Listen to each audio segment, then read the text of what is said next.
which is my, best attempt at a Good Morning Vietnam kind of entrance. Hello! I'm here!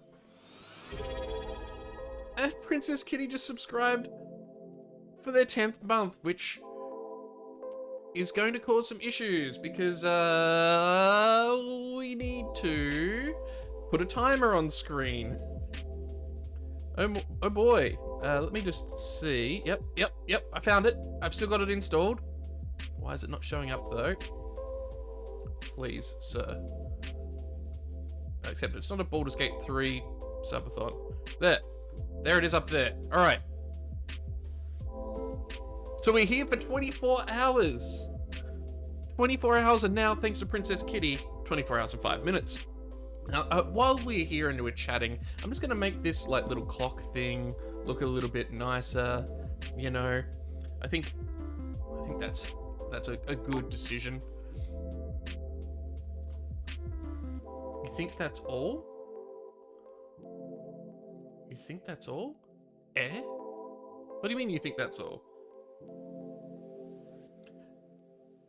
I don't know if I like the sound of that. That sounds like a threat.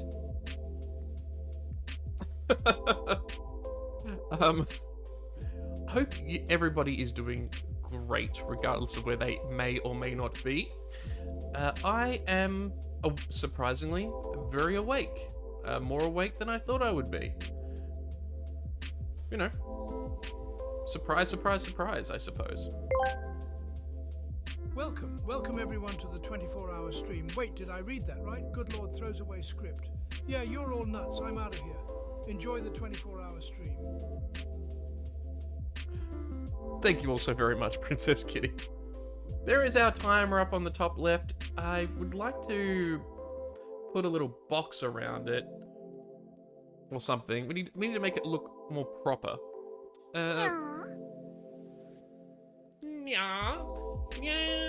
Yeah, indeed. That's Illyria, and also, thank you. It's always something that I forget to do. I can't help it. It's just who I be. Maybe I can put like a little color source behind it. That would work. Not like that though.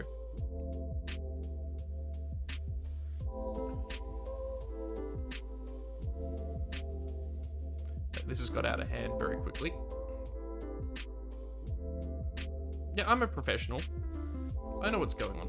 I know full well that Venora would have already had this figured out. But that's okay. Time to hoard a bunch of fish flakes? Why hoarding fish flakes? What do you think you're going to do with that? Alright. First thing we're doing today is we're going to jump into Minecraft, which is something I haven't done in a little bit, because I haven't been doing the morning streams. But that's okay. What we're doing is building the giant duck. So our first 4 hours are pretty chill.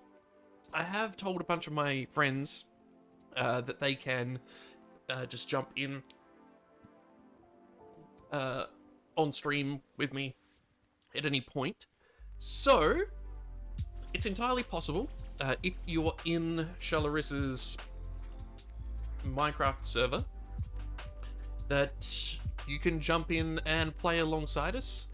I don't necessarily know if or when anyone is going to show up, so we could be interrupted at any point in the next 24 hours or so. What fun. You don't have that many fish flakes at the moment, hence why you need to hoard them. I understand. Of course, T-Launcher chooses this exact moment not to run. That's fantastic. Let's see here. Gotta fix this stuff. So, all things are going well. That'll mean that we wrap up around, I think, 11 AM tomorrow morning. You used them last time to banish me now. Ah, that's who was responsible for that. I just saw us vanish and become silenced. I didn't actually know who did it, due to the nature of how that command works. So when we ended up in the hole, we were literally like, I don't know what's going on. Anything could be happening.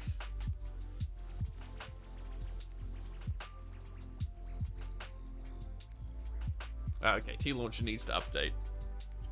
Where are the cat is? No one's put anything in for the cat. Oh, you did. It just didn't alert me for some reason. Thank you, Goddess Illyria. A few other little housekeeping things. So, throughout the day, each subscription that comes through will add 5 minutes to the timer. Just so you're aware. If it's a tier 2 subscription, it's 10 minutes, and if it's a tier 3 subscription, it's 15 minutes. For every 500, if someone donates 500 bits, we have a Wheel of Misfortune that is prepared, which can do a whole bunch of other things. And also, for every 50 bits, that adds a minute as well. Now, unfortunately, because of how Tangier works, Tangier can't pick up on... the Streamlabs can't pick up on Tangier's donation stuff that goes on, so that won't work. Unfortunately. But anything that gets donated in-stream... So Princess Kitty subscribed for the 10th month. Yes, so that had already increased the stream length by 15 minutes. It's 11:15, and we are only 2 minutes into 24 hours, so it absolutely has. I should probably make up a command real quick while everything's fairly quiet and y'all are here, so that everything for the subathon is available in a command. So if anyone wants to take a quick look and figure out what things do, they'll be able to check it. So I might just quickly do that. I've done it previously. I've already got one. Oh. So it'll just need to be adjusted slightly, I think, from CloudBot. But it's a pretty straightforward thing to do. Let's see.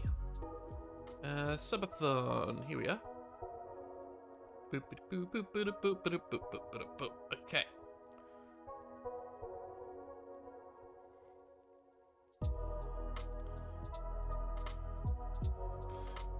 Okay.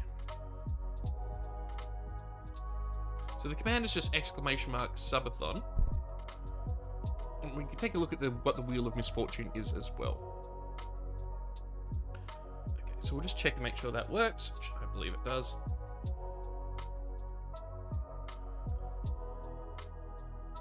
So that gives people a little preview into how that will sort of work. And otherwise, we're just going to keep on going. I'm expecting this first 4 hours to be fairly chill. I'm not expecting too much to really go on, nothing too crazy. And then, as we get on into the evening and in towards my normal stream time, that's where I think things are going to get a little bit wild. Which I think is completely fair. As a side note, let's jump over to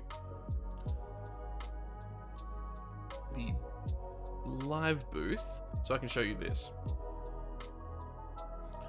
Which is this bad boy. So this is the... I'll change that name. The Wheel of Misfortune. That said, there are some things on there that aren't so bad. But every time we hit 500 bits, we will take a spin. Now, I was going to have it as every time someone donates 500 bits, but each 500 bits will hit a different thing. We'll bring up the wheel and we'll spin it. That does mean if someone donated like some crazy amount of bits, we could spin this a whole bunch of times. So prepare your souls for that. But this is the Wheel of Misfortune. We can add things to it, we can remove things from it if it gets a little bit weird, or if things keep coming up and I want to die. Especially if hot sauce time comes up over and over and over again. Or the bad cheese. I don't really want to get nailed with the bad cheese over and over. which I think is completely reasonable.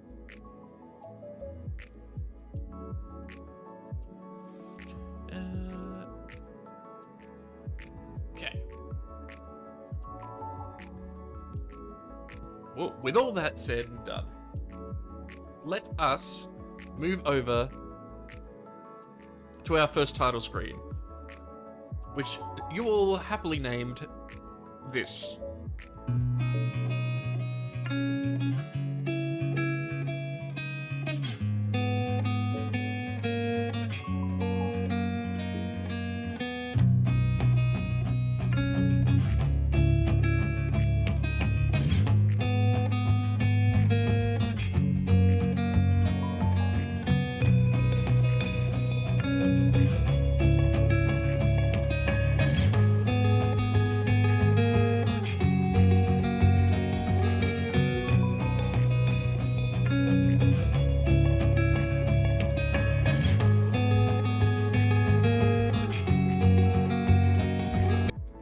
And hopefully the music that I set up for that worked too.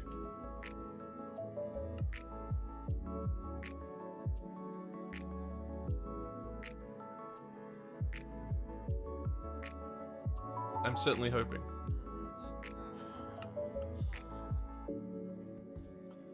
Alright. That said, the mining and crafting is not full screen. So that's not ideal.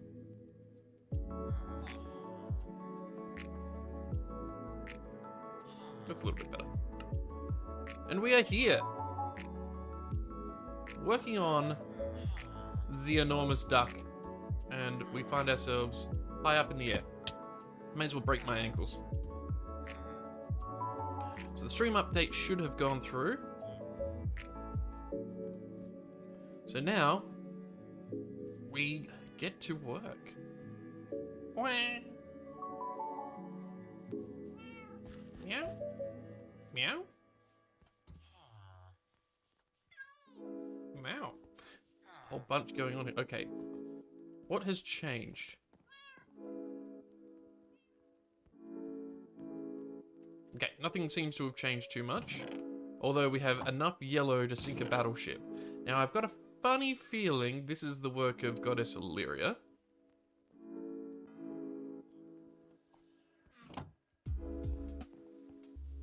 Bit weird not having any music. That's a bit better. Was that you that collected all of the yellow?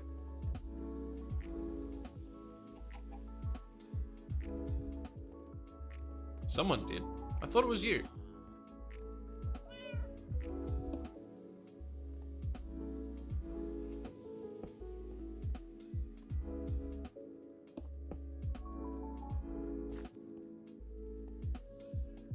I've gone the wrong way. You did some last month. Ah. Well, someone has collected more. There's a lot more here.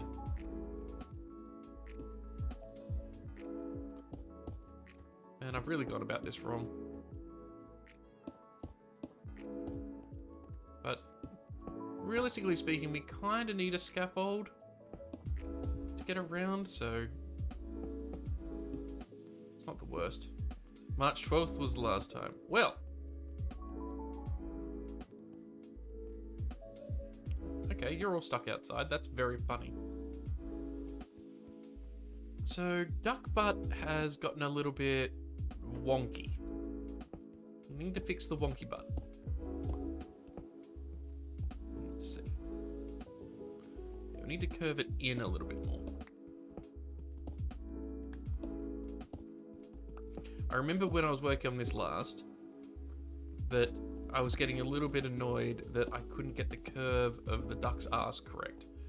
But also, there's something I learned from Lunar Light. It's that perfection is sort of an illusion. So long as I get it somewhat correct, no one's gonna know. How would they know? They're going to know. They're not going to know. How would they know?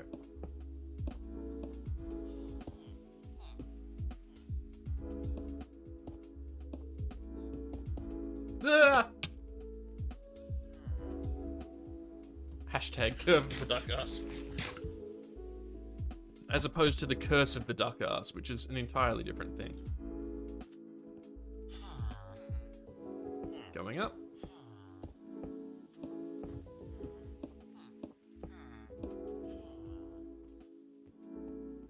He's been here 3 seconds and he's already fallen off a high place. Makes sense. Makes sense.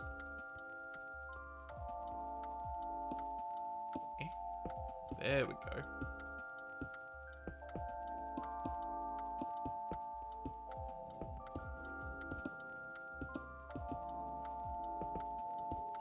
Who knows if this is correct? I don't think a rubber ducky is supposed to be 40 stories tall. I ain't no expert on giant rubber ducks. But I feel like I'm developing expertise by virtue of doing this. They say that if you do something for 1,000 hours, you become competent at it, right?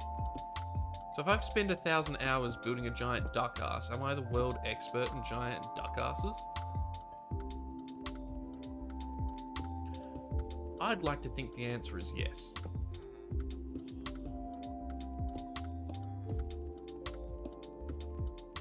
I mean, someone's got to be the expert in giant duck asses. You know how I've said a few times I'm obsessed with how things begin? Well, I'm also kind of curious about how expertise starts. At what point do you go, yeah, this guy, he really knows his stuff. He knows his stuff enough that we all need to agree that Gerald absolutely knows what's going on with ducks and their butts.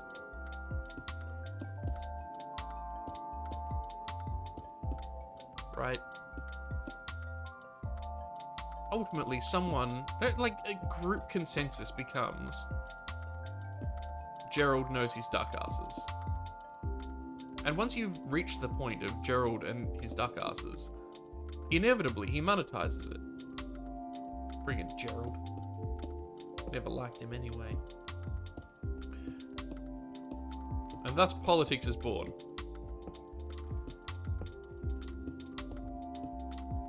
It's all just who said that? It's all duck butts all the way down.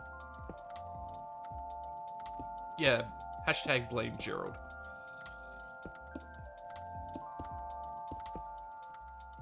I think we need to start the curve inwards now. Yeah. I think this is what got me last time. Hashtag blame Gerald. Bad Gerald. Yeah.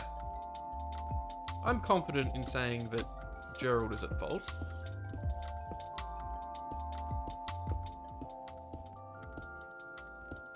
Where are you guys going? What are you doing?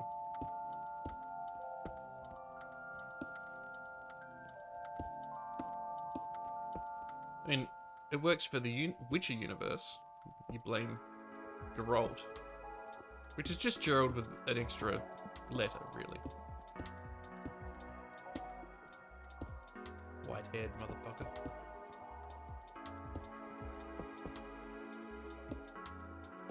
Henry Cavill has a lot to answer for.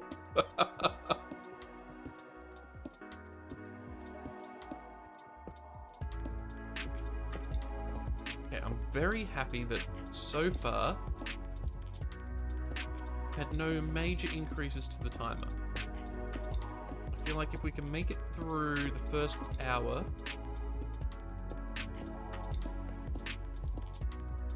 we'll be looking pretty good.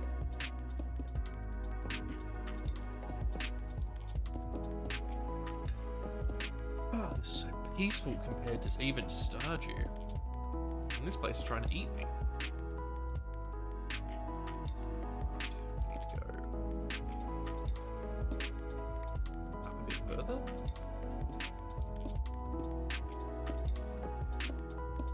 It's good. I feel myself unwinding already. I've invited another one of my friends on who does a lot of roleplay game kind of stuff. he might make an appearance. He said that he is pretty busy with assignments and stuff. He's doing a master's, but or at least I think that's what he's doing.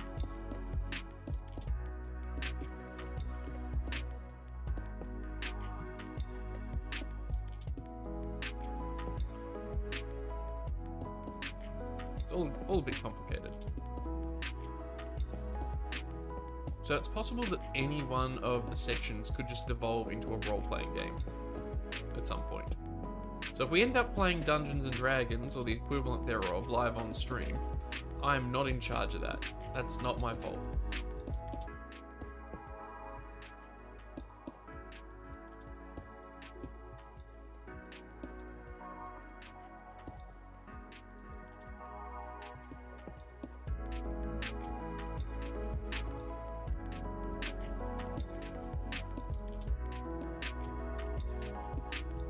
Don't be a Gerald, be a Clay. Yeah, exactly. Establish expertise, but don't be a jerk.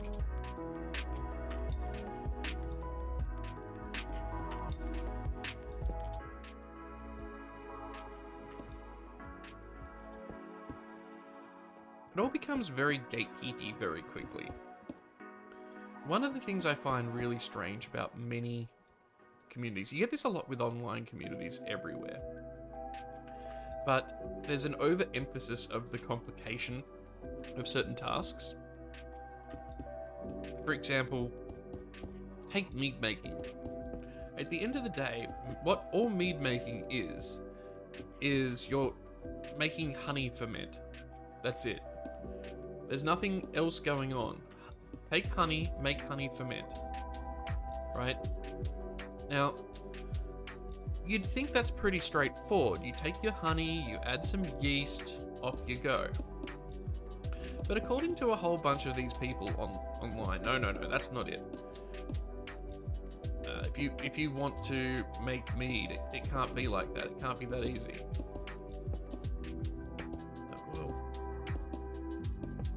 I'm pretty sure back in the day where people would make mead by putting honey and water in a barrel and then swishing the magic stick around in it.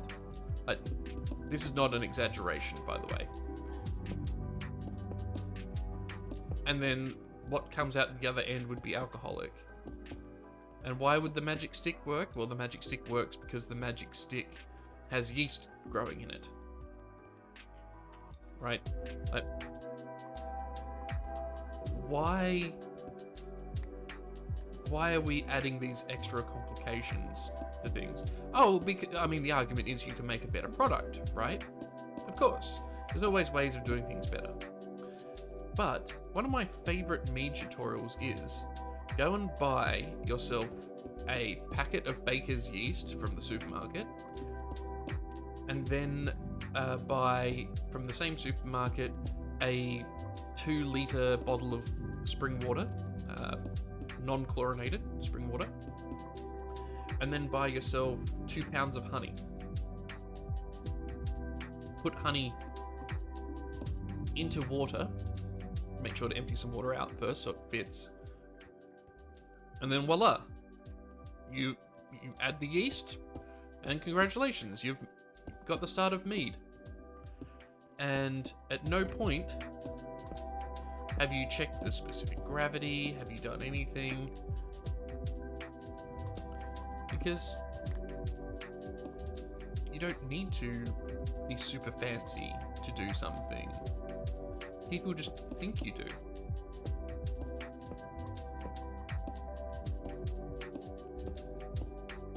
Sure, there's certain jobs and things you can accomplish which are a lot better with precision.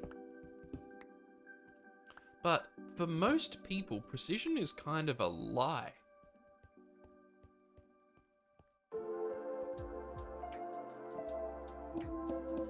Right? Like, when you're making a cake, yes, baking is science. And the more precise you are, the more likely you'll succeed. But, flip side of that argument, is How accurate is your cup measurement? Could you tell me? Most people can't. People just take it for granted that the marker on the side of their cup measure is accurate. Is it? Are you sure? And yet people produce delicious food by this method all day, every day.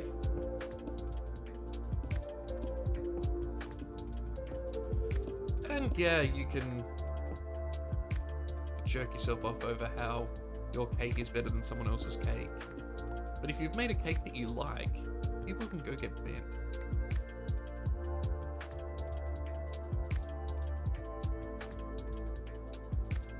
Don't know how I got onto this.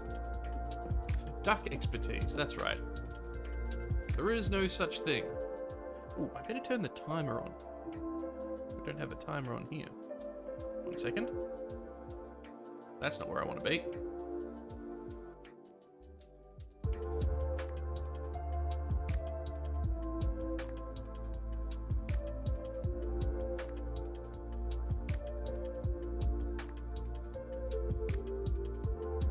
There we go. Now at least we've got a timer for how much longer we have left.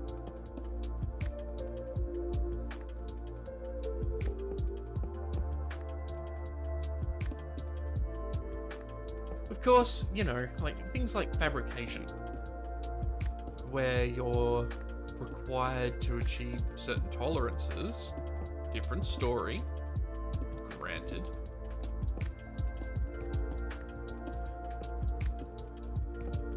But tolerances is the important part.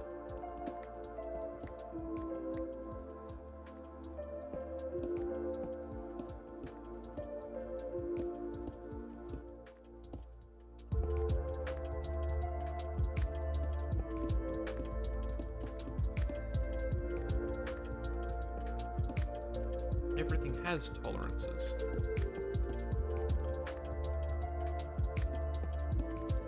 So why are you trying to... Why are you trying to make things more difficult, man? Why are you trying to gatekeep?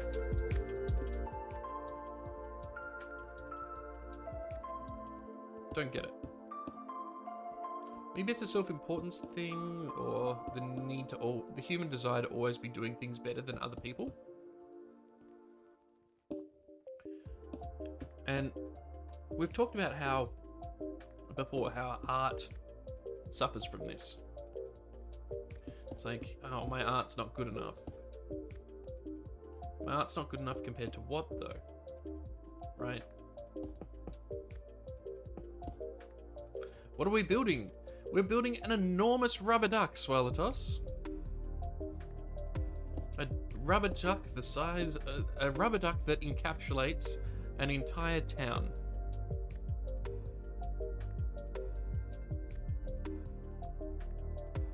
So eventually we will decorate the inside of the rubber duck with glow lamps so that it looks like the night sky. There will be an entrance down here and a entrance where you can see that post way off in the distance there. There will be another entrance there, and the duck head will be up here. It's probably, I don't even know, if we worked on this non-stop for the entirety of the 24-hour stream, I think it would get done. I think.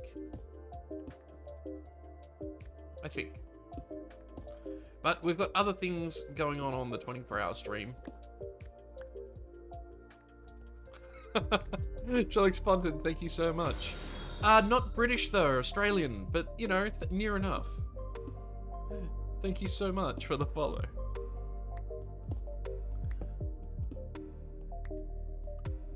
Near enough. My entire family can basically trace themselves back to Scotland, so...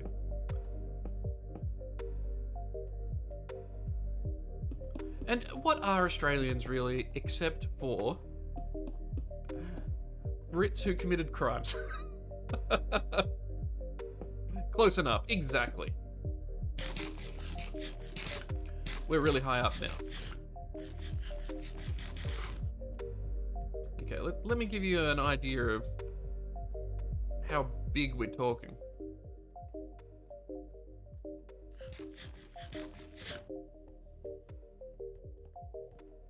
Actually, we might wait till morning because I don't have any tools to deal with skeletons right now. We have exclusive swearing rights. We do have exclusive swearing rights. It's culture. I believe I can fly. Needs to play? Yeah, a little bit. I'm also a little concerned that I can't get back down to where I was working. And I'm going to need to because Mr. Skellington has noticed my location. My spine. Ow. Get out of here. You bully. Leave me alone.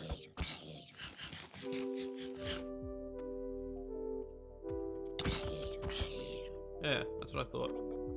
Blah, blah, blah, blah, blah, blah, blah. Blah, blah, blah, blah, blah, blah, blah. Thank you very much. Important to stay hydrated during something that will be... Yeah, see, the butt is kind of lumpy. We're gonna need to shave the duck's butt a bit. Unless, when we get back further away from this, it looks more normal. Oh.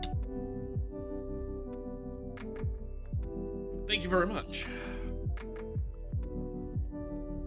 That's a clip? It sure is. Okay, can I get out of here? Yeah. Okay. Alright. I need to build some stairs.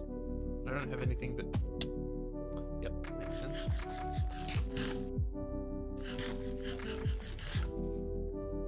The duck needs those cheeks. Nope. Nope. Nope, I'm not getting involved. You know what, actually? I think it's possibly fine. Oh, come on. Clip him. That way, everyone will know. Okay, let's see. You know, could be worse, could be better. Spooter indeed. Just chill out down there, bud. I'm not unhappy with it. I just think it could be a little better. You know, like, we do have a fair bit of leeway. I'm gonna knock this skeleton off. Or am I?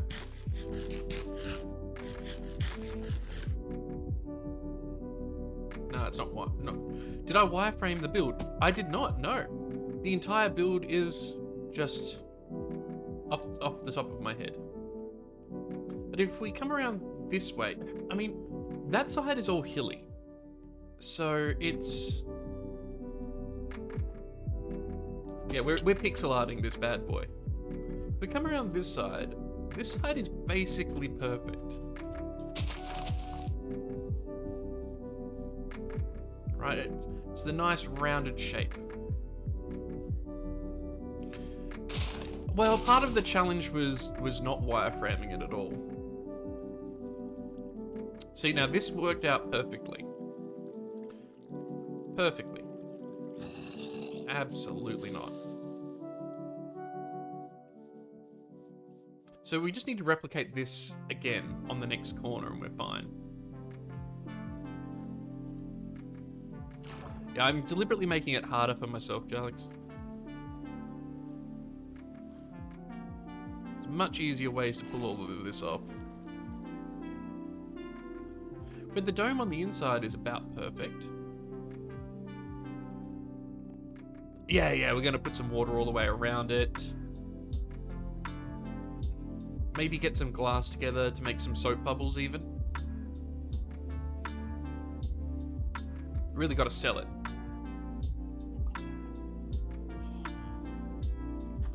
Okay. So now, let's make my way over to the iron golem farm. You can deal with it. Now I think I can duck a top hat. That's actually a brilliant idea. Okay, someone's everyone's been hard at work farming animals. That certainly wasn't me.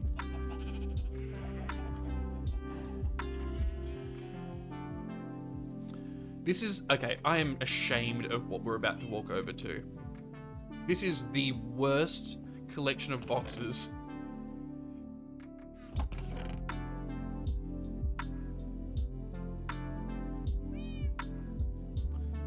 Something like that. Getting tired? See me in about 8 hours. No problem, we'll see you then. I don't know where anything is anymore. This build is entirely deranged. And it's... tropical fish. What have people been doing in my absence?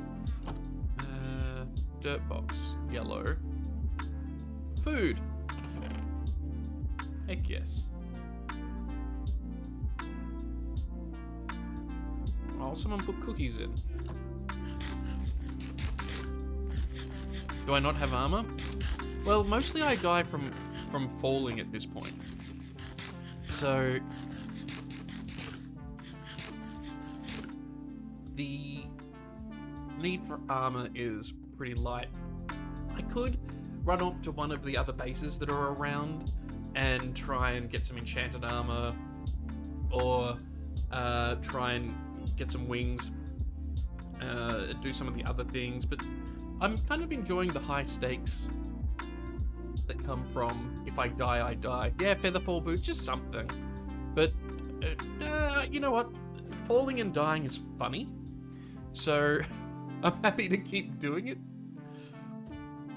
Right, so we'll start over on this side, and we will mark out the next curve. And I might need to take some notes by hand on what I'm doing here. But that's alright. That's fine. We'll start over here, and we'll do exactly what I did on the other side.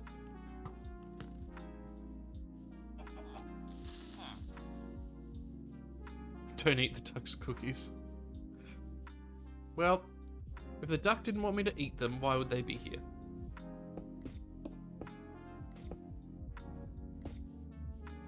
Okay, so we start here and we want to curve around onto that.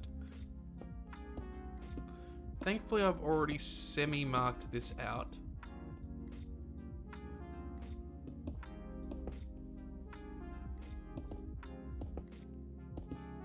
And I have a pretty good memory. Don't feed ducks cookies. It's not good for them.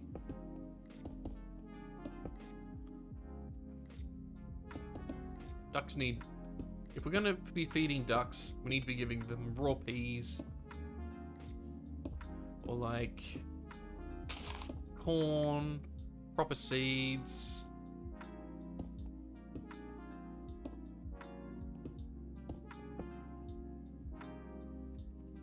Actually, no, we'll go this way a little.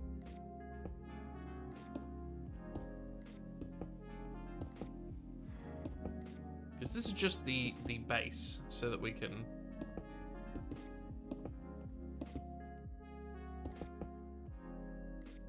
we can start work.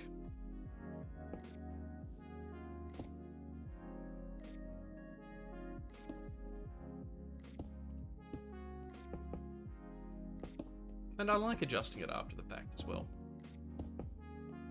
It's not exactly like it's just more work. Oh, I forgot to put my notices in the other Discords. I better do that. Ah, well, we've only just started. And this is my warm-up for the 24 hours, so... Mr. Quackles. Quack City.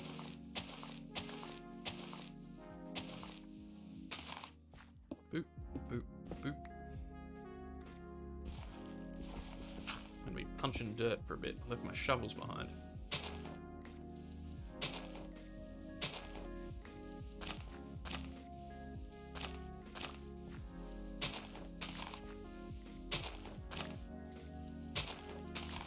Okay, there are worse things to have happen in Minecraft than having to punch some dirt for a while.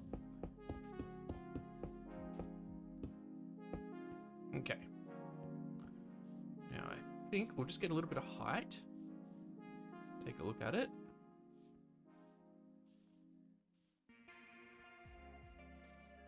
So Quack City quackles the brave. Of the Quack Nation. Of course. Alright, yeah, that's why I put this extension on. So that we could more easily follow the plan as we go forwards.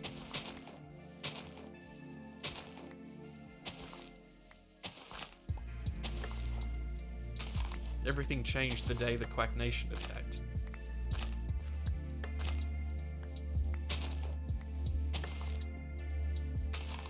I don't even think I need to take these ones out. I think that'll be fine.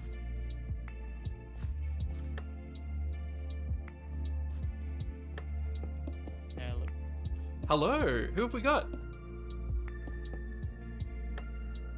Hello? Who's talking to me? Hello? Can you hear me? I can. You're live and on the air. Am I? Yep, You're streaming right now? I am indeed. I thought you had shown up to, you know, keep me company during this 24-hour stream / subathon that I've got going. 24 hours. How long you been going? This will be my 73rd hour. No, it's hour 1. I only just started.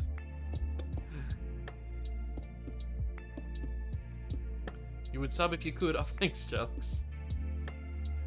For those I don't who... remember if I'm subbed or not. I think you were once upon a time. For those who are wondering who this is and hasn't watched the, 2 Helldiver streams where you showed up, this is Sotobin. You ams the brokes. And lo, aren't we all?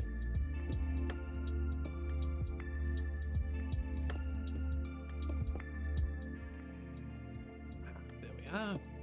So at the moment I'm in Minecraft building a giant duck, as you do.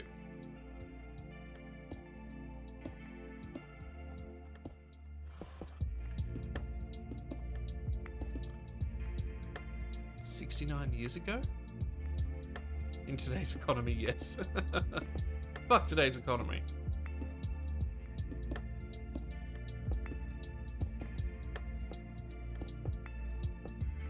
I think he's gone. I think we're safe now, chat.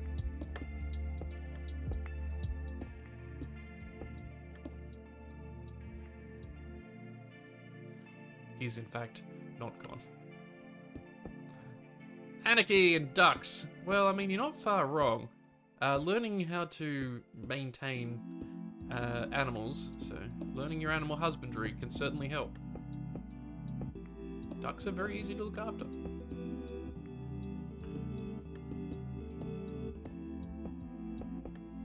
Just need to keep them fed and happy. Ducks will save the day again. I found him. You found me? Nice ears. Thank you. I grew them myself.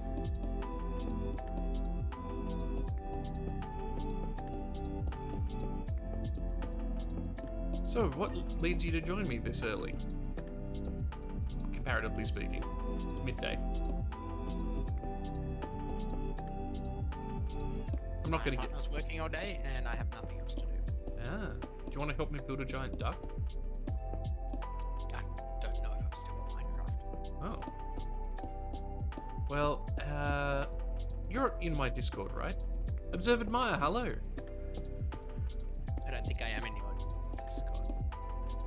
Yeah. Well, if you're on stream... One second. Let me just... Let's see. If you can see chat, I think this link still works. There's a section in the Discord which is stream information, or I think that's what I called it, which has today's schedule and technically tomorrow's schedule.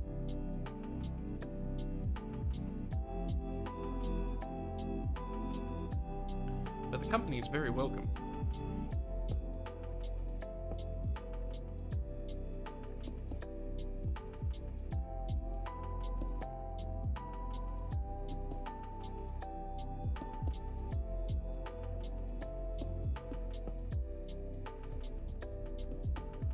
Talk to you later. No problem at all. Thank you so much for dropping in. And thank you for following. It's appreciated. Thanks, Alex. How did I even manage to fall off the edge there? I shouldn't have been capable of that.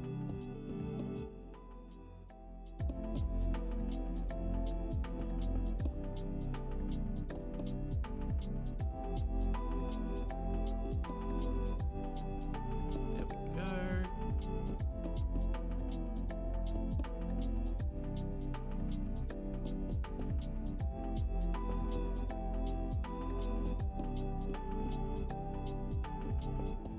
So for the next,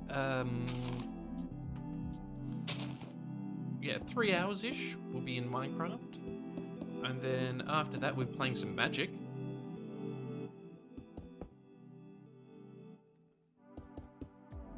I should have a visitor or two around that time as well. And then after that 4-hour block, it is... pretty sure we're doing Stardew at that point. No, Lethal Company. Then Stardew. Then Cult of the Lamb.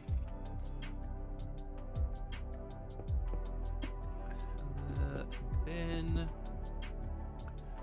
that kind of brings us through to a visitor indeed. Observed by. In Discord, I mentioned that Alex will drop by to help out, give me a break if I need it, that kind of thing. Speaking of which, when she does come around, I need to send her a text.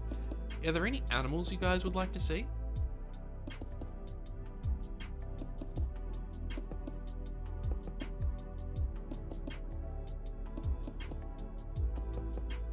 Because we can obtain some animals. I know a bunch of people asked to see the child.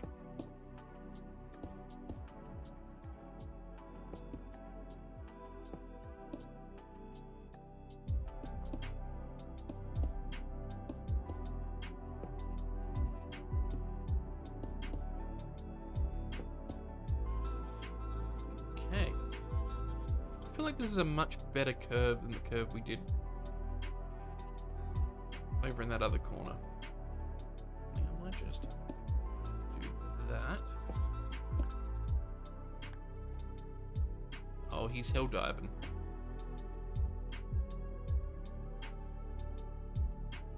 You guys can't see that. So Tobin just logged into Helldivers. Of course, of course. Any animals Maybe fun? level 20 this weekend. Oh, yes. Have you seen the new pack that's come out? I've seen it, but I'm only interested in the spear now. The spear? Oh, the rocket launchery thing. I thought it wasn't very good. It's situationally good, Mm-hmm. and I need it for those situations. Uh-huh. I've also been told that I'm situationally good.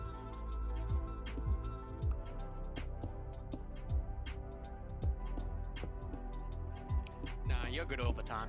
Aw, babes.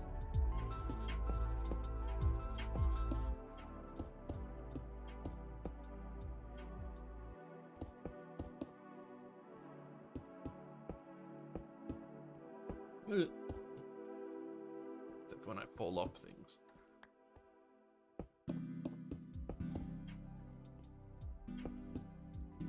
Don't know if I can finish the body of the duck in this period of time that we've got, but I reckon I'll be running very close. I feel like I'm already starting to make the server a little bit upset with the size of my creation.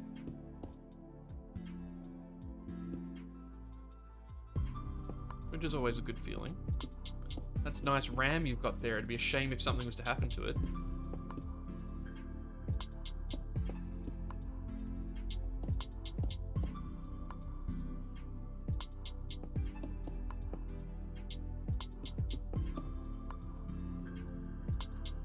Sir, I don't have any money.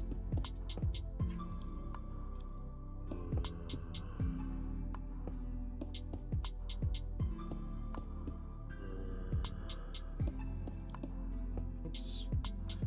fix that. Before it becomes a problem later. There we go. But I think we can definitely wrangle the child. Get. No. No. Get.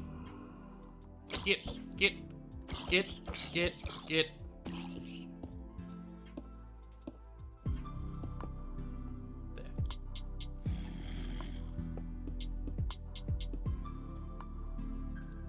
Could you don't?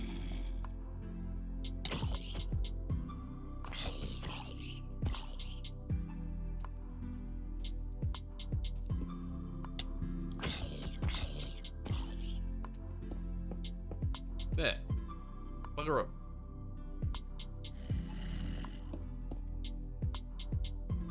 Wahoo indeed.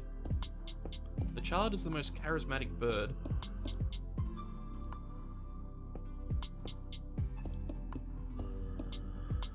It's incredible.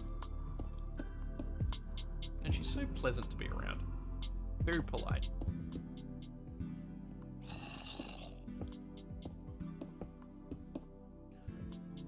Above clay.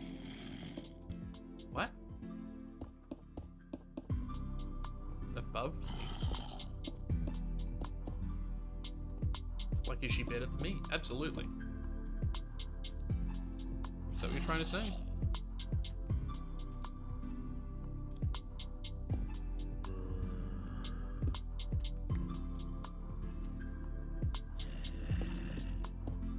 I'm a wee bit confused. There's something going on above my head. Readathon redeemed. Oh, thank you so much. I have a book right here, unless there's something in particular you would like me to read. I don't know why the notifications for that is not coming through. There's some notifications that are coming through and some that aren't.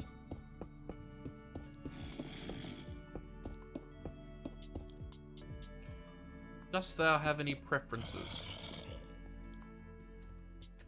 Or can I show you the funniest? I think this is the funniest thing. I think it's really funny. Nothing particular in mind? Well, I will cut the booth in a second.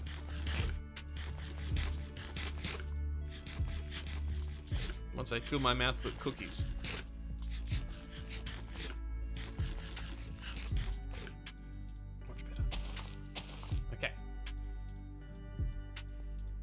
Is pretty safe.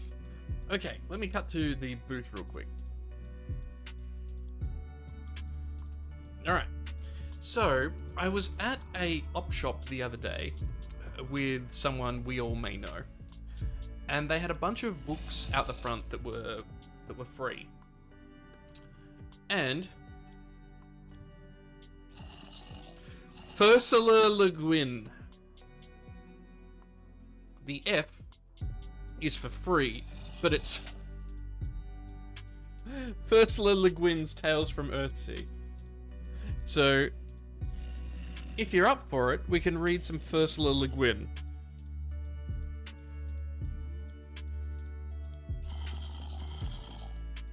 Let me just make those guys be quiet.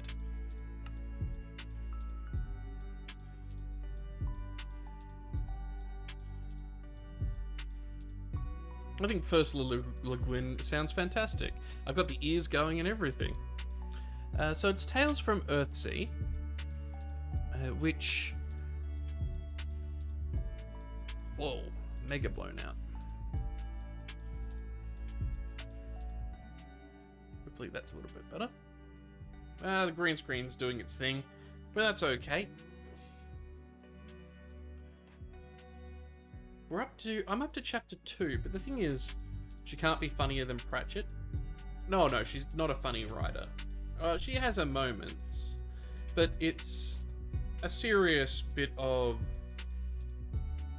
fantasy. But it's not, I don't think it's funny. I read a lot of Pratchett over the years. Let me see. The only issue I would say that I've experienced with Ursula Le Guin is that she does this thing that a lot of fantasy writers do, which is she assumes, well, not even assumes, it's like take June, for example.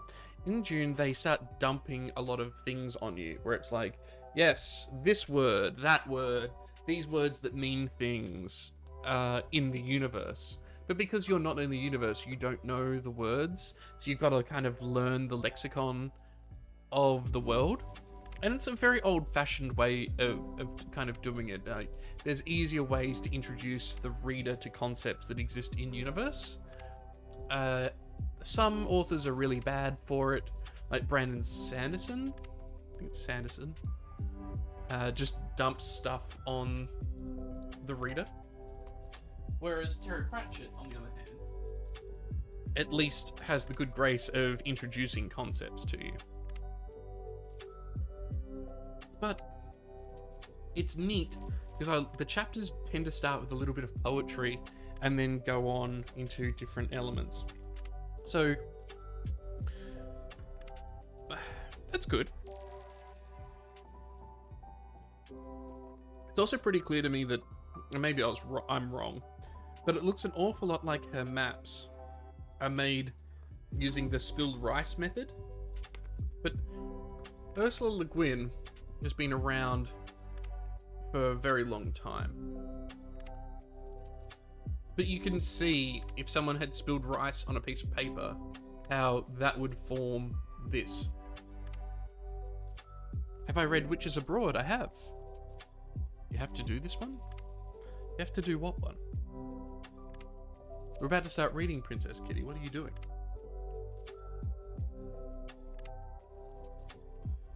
We've got an incoming Tangier request, so I'm gonna have to wait till that clears before we keep on going. Come on, you mother. Oh, God. Same, different day.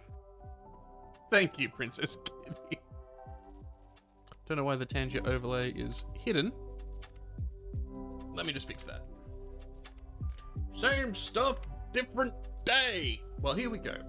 This is chapter 3, titled Turn. T-E-R-N. There was a wise man on our hill, who found his way to work his will. He changed his shape, he changed his name, but ever the other will be the same. So runs the water away, so runs the water away. One winter afternoon on the shore of the Geneva River, where its fingers out into the north bight of the great bay of Havnor, a man stood up on the muddy sand. A man poorly dressed and poorly shod, a thin brown man with dark eyes and hair so fine and thick it shed the rain. It was raining on the low beaches of the river mouth, the fine, cold, dismal drizzle of that grey winter. His clothes were soaked. He hunched his shoulders, turned about, and set off towards a wisp of chimney smoke he saw far down the shore. Behind him were the tracks of an otter's 4 feet coming up from the water, and the tracks of a man's 2 feet going away from it. And where he went then, the songs don't tell. They say only that he wandered. He wandered long from land to land. If he went along the coast of the Great Isle, in many of the villages, he might have found a midwife, or a wise woman, or a sorcerer who knew the sign of the hand and would help him. But with Hound on his track, most likely he left Havnor as soon as he could, shipping as a crewman on a fishing boat of the Ebenor Straits, or a trader of the inmost sea. On the island of Ark, and in Oremy on Hosk, and down among the 90 Isles, there are tales about a man who came seeking for a land where people remembered the justice of the kings and the honour of wizards, and he called that land Morad's Isle. There's no knowing if these stories are about Medra, since he went under many names, and seldom, if ever, called himself Otter anymore. Gellic's fall had not brought Losen down. The Pirate King had other wizards in his pay, and among them, a man called Early, who would have liked to find the young upstart who defeated his master, Gellic. And Early had a good chance of tracing him. Losen's power stretched all across Havnor and the north of the inmost sea, and it was growing with the years. Also, the Hound's nose was as keen as ever. Maybe it was to escape the hunt that Medra came to Pendor, a long way west of the inmost sea. Or maybe some rumour among the women of the Hand on Hosk sent him there. Pendor was a rich island then, before the dragon Yavor despoiled it. Wherever Medra had gone until then, he had found the lands like Havnor or worse, sunk in warfare, raids and piracy, the fields full of weeds, the towns full of thieves. Maybe, he thought at first, that on Pendor he'd found Morad's Isle, for the city was beautiful and peaceful and the people were prosperous. He met there a mage, an old man called Hydrake, whose true name has been lost. When Hydrake heard of the tale of Morad's Isle, he smiled and looked sad and shook his head. Not here, he said, not this. The lords of Pendor are good men. They remember the kings, they don't seek war or plunder, but they do send their sons west dragon hunting, in sport, as if the dragons of the West Reach were ducks or geese for the killing. No good will come of it. Hydrake took Medra as his student gratefully. I was taught my art by a mage who gave me freely all he knew, but I never found anybody to give that knowledge to until you came, he told Medra. The young men come to me and they say, what good is it? Can you find gold? They say, can you teach me how to make stones into diamonds? Can you give me a sword that will kill a dragon? What's the use of talking about the balance of things? There's no profit in it, they say. No profit! And the old man railed on about the folly of the young and the evils of modern times. When it came to teaching what he knew, he was a tireless, generous, and exacting teacher. For the first time, Medra was given a vision of magic not as a set of strange gifts and reasonless acts, but as an art and a craft, which could be known truly with long study and used rightly after long practice, though even then, it would never lose its strangeness. Hydrake's mastery of spells and sorcery was not much greater than his pupils, but he had clear in his mind the idea of something very much greater. He had the wholeness of knowledge, and that was what made him a mage. Listening to him, Medra thought of how he and Ania had walked in the dark, in the rain, by the faint glimmer that showed them only the next step they could take, and how they had looked up to the red ridge of the mountain in the dawn. Every spell depends on every other spell, said Hydrake. Every motion of a single leaf moves every leaf of every tree on every isle of Earthsea. There is a pattern, and that's what you must look for and look to. Nothing goes right but as part of the pattern. Only in it is freedom. Medra stayed 3 years with Hydrake, and when the old mage died, the Lord of Pendor asked Medra to take his place. Despite his ranting and scolding against dragon hunters, Hydrake had been honoured in this island, and his successor would have both honour and power. Perhaps tempted to think that he had come as near to Morad's Isle as he would come, Medra stayed a while longer on Pendor. He went out with the young lord in his ship, past the Torrent Gates and far into the West Reach to look for dragons. There was a great longing in his heart to see a dragon, but untimely storms, the evil weather of those years drove their ship back to Ingrid 3 times, and Medra refused to run her west again into those gales. He'd learned a good deal about weatherworking since his days in a catboat in Havna Bay, so a while after that he left Pendor, drawn southward again, and maybe went to Ensma, and in one guise or another he came at last to Geith in the 90 Isles. There, they fished for whales, and they still do. That was a trade he wanted no part of. Their ships stank and their towns stank. He disliked going aboard a slave ship, but it was the only vessel going out of Geith to the east, and it was carrying whale oil to Oport. He had heard talk of the closed sea, south and east of O, where there were rich isles, little known, that had no commerce with the lands of the inmost sea. What he sought might be there, so he went as a weather worker on the galley, which was rowed by 40 slaves.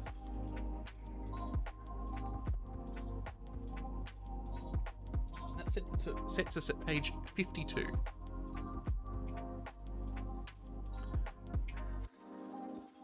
It's an interesting book. It's a very interesting book. But do you see what I mean by it sort of just dumps concepts on you? It's not like anything that I just read it had told us about previously. Very old-fashioned. More. We have actually got an extended readathon as part of the 24-hour stream. So we will be reading more Earthsea. later on.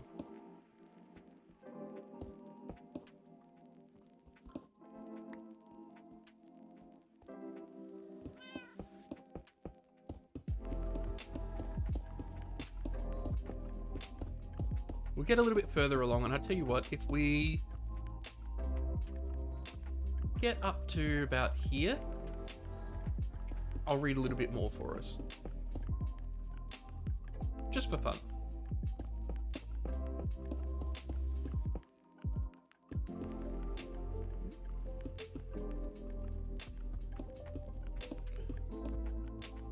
I feel like we've really, even though it's all being done by eye, we've really nailed the curve of the duck in this section.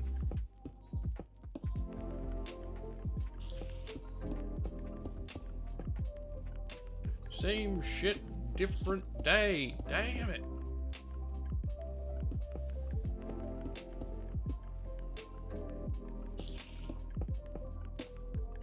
You're rereading Sandman right now.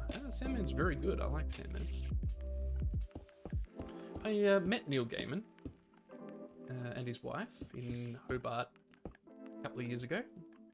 Nice guy. Very calm to be around.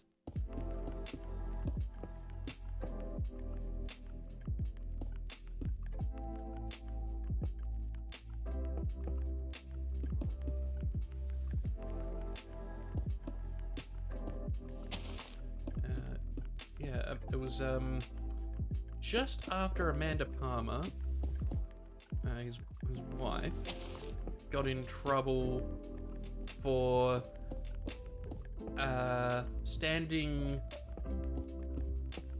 Not in trouble, not like police or anything, but like there was a bit of a public uproar because she stood with her boobs out on the main highway for everyone to see. So it was like public indecency or something.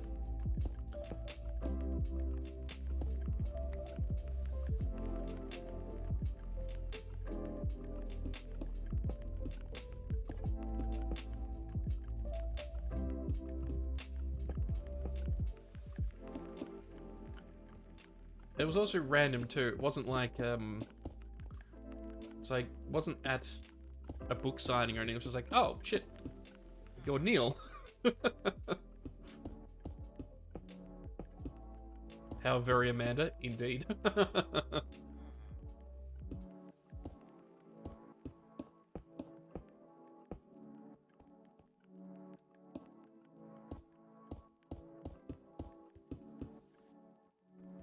I rewatched Sandman quite recently, actually, the TV series, which I quite liked. I don't know why so many people were so angry about so much of it. Like, I feel like it was sort of around the peak of when people were getting upset about casting choices. Aren't they separated now? I think so. I don't know. I don't really keep track of celebrity gossip. Ain't any of my business.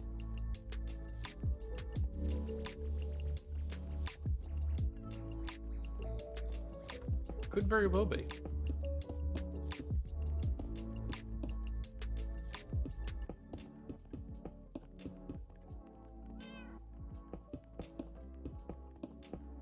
Honestly, it's hard for me to keep celebrity straight in my head. Like, it took me many years to even be able to recognize fairly famous actors and actresses. It's like, who? I'm even worse with musicians.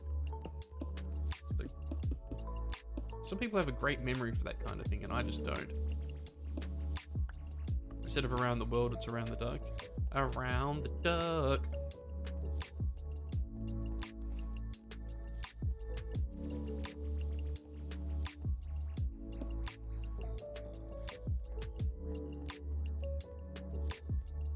No, I should keep going this way a bit.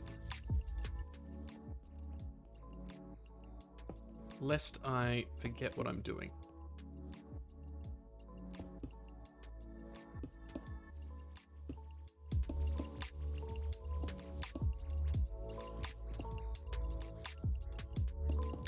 I'm being encouraged to write a novel myself, but I fear that I don't have...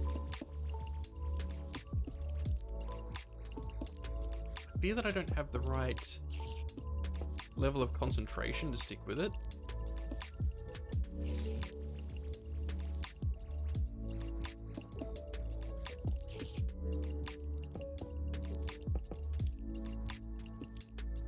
That's why I like... It's like organs inside. Ugh.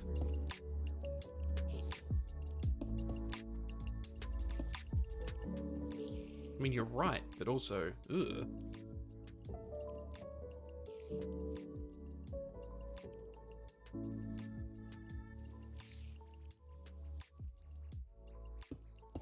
You know, I'm also surprised that Raw hasn't shown up already and caused havoc.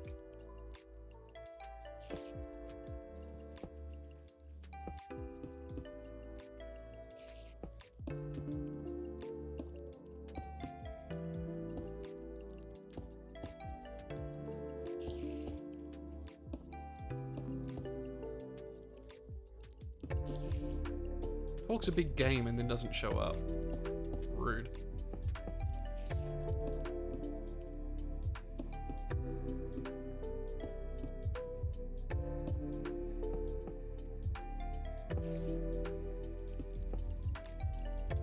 Where's the Chaos Goblin? I don't know. Do you know where the Mind Goblin is?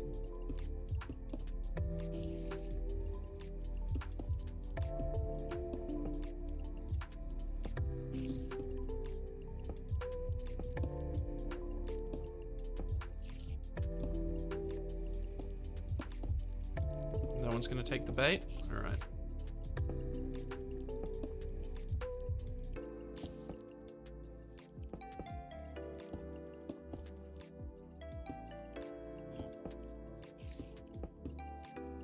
Please don't notice me. Please don't notice me. I don't want you to put an arrow in me right now. Just keep on trucking.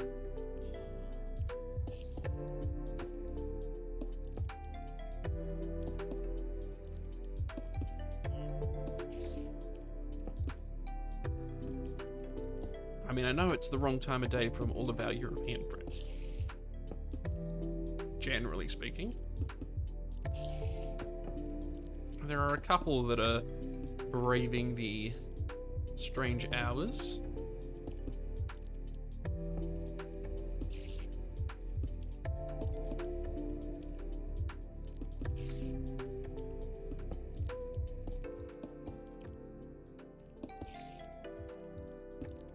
Yeah, I think Chaos Gremlin is more accurate. I definitely get more Gremlin vibes from Raw than Goblin.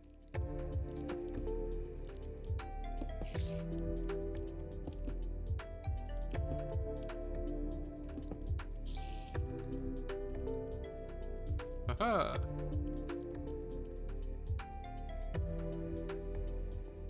Didn't know what that was for a second. Turns out it's just a horse and nothing else. Ugh.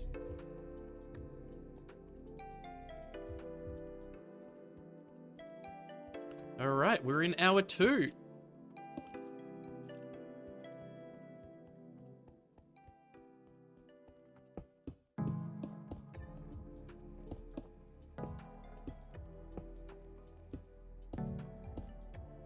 Welcome to hour 2. We are 1/12 of the way through.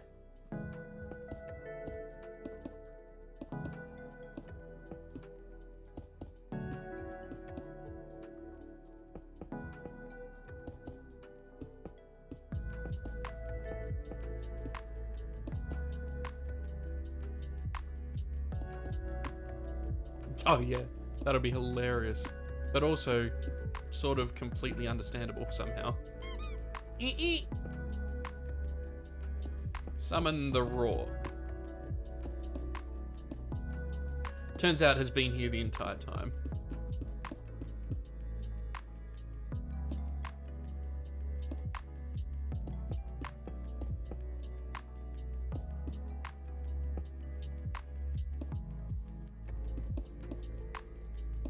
Has anyone read any Garth Nix? I used to love Garth Nix as a kid. So for the longest time, when I finished school, I'd have to go to the library in town and wait there for my mum to pick me up when she finished work.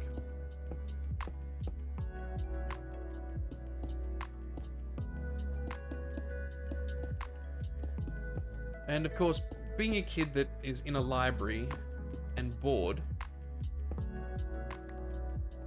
I just started reading things from the beginning of the shelves and working my way through. And I'm pretty sure I read basically everything in the children's section, like start to finish, just did the lot. I think we'll stop there.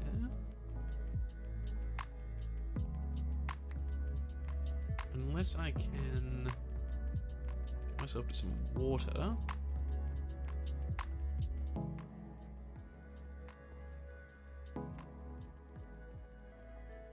Oh, we're going off this side.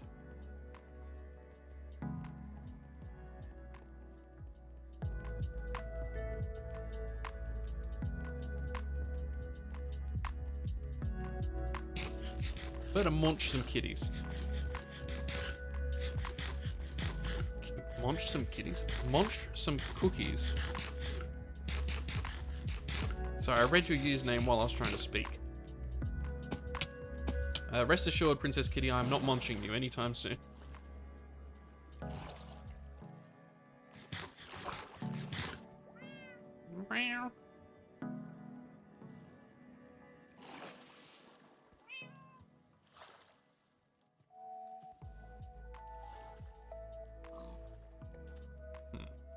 Just gonna chill out here for a bit. You're not edible. Everything's edible at least once.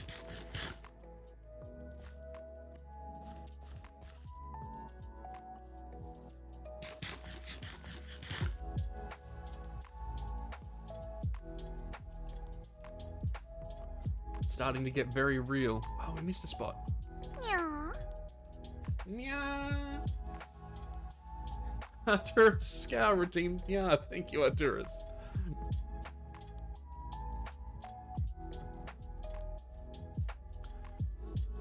Yeah. What are you doing? Yeah. Wait for these guys to become crispy. Hello there. That's Obi-Wan Kenobi, that is.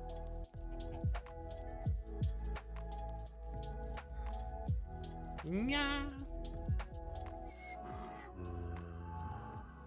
Sir. Sir.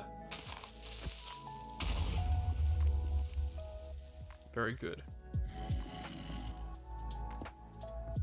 General Kenobi.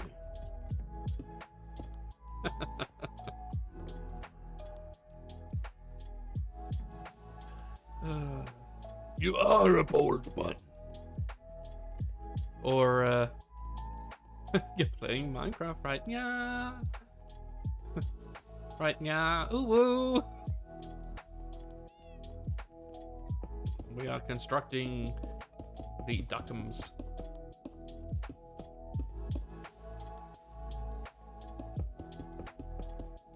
No. Go away.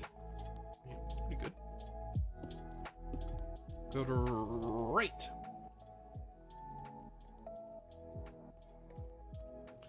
No credits, only money. What, you think some kind of Jedi or something?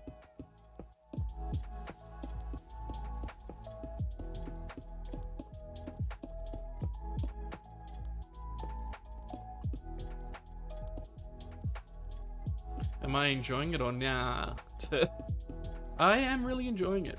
Considering this is the first couple of hours of the 24-hour stream, having a nice chill game where all I need to do is put blocks in place. It was pretty good.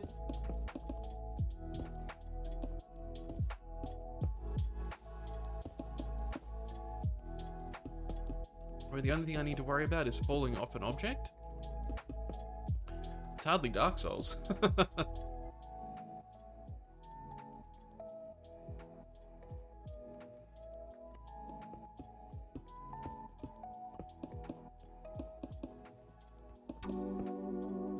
Speaking of which, I need to put those posts up. Hang on. I'm going to do that now before I forget because I'm useless. Hang on. Let's get this sorted out.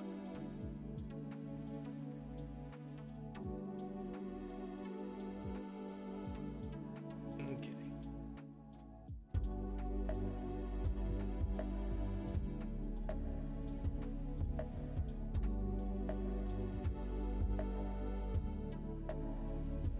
So, the 24-hour subathon begins. First, it's duck build time.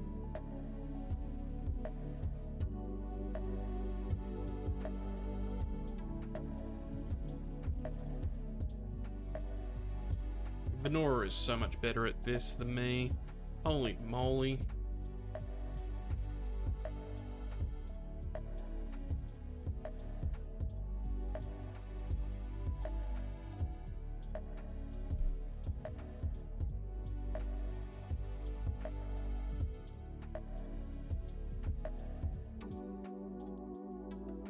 Let's get that in. And this one. There. Or there. Here. Here we go. There we go. Some modicum of self-promotion. Not something I'm normally very good at.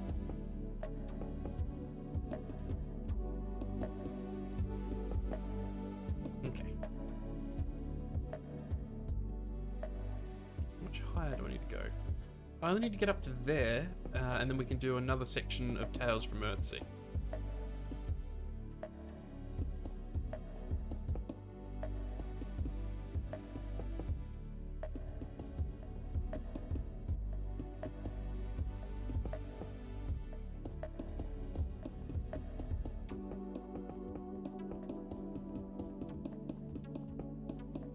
Boop.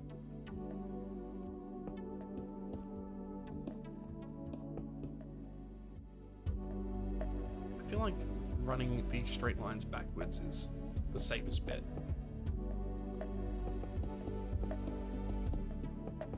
Feel much less likely to fall off.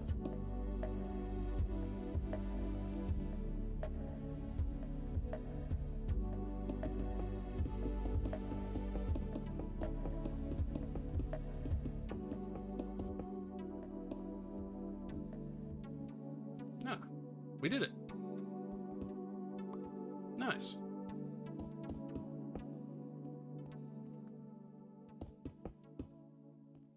Looking forward to standing back and examining our handiwork.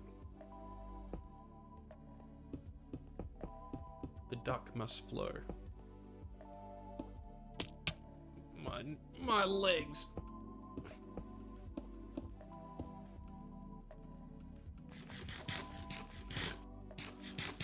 My spine. He broke my spine.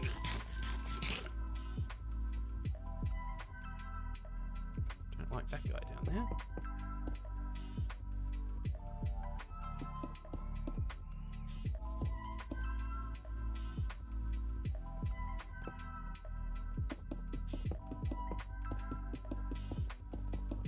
Much faster. 3D printed duck with me.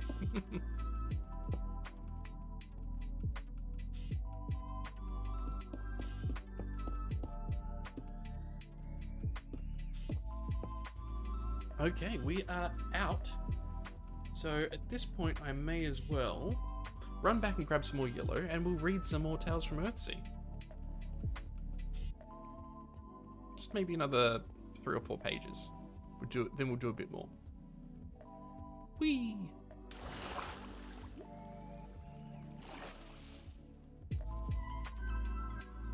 Meow.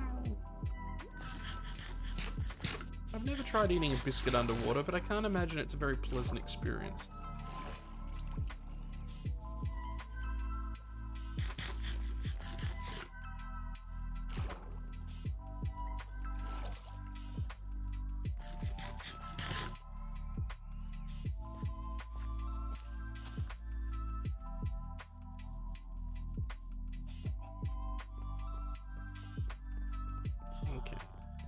Right.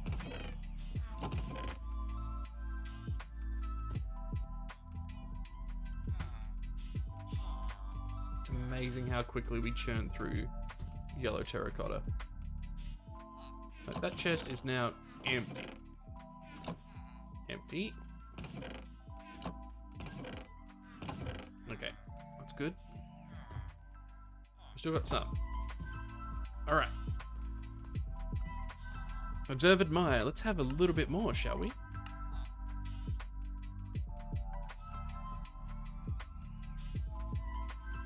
So, we last left off on page 52, where Turn has shown up and received training from another wizard who then died.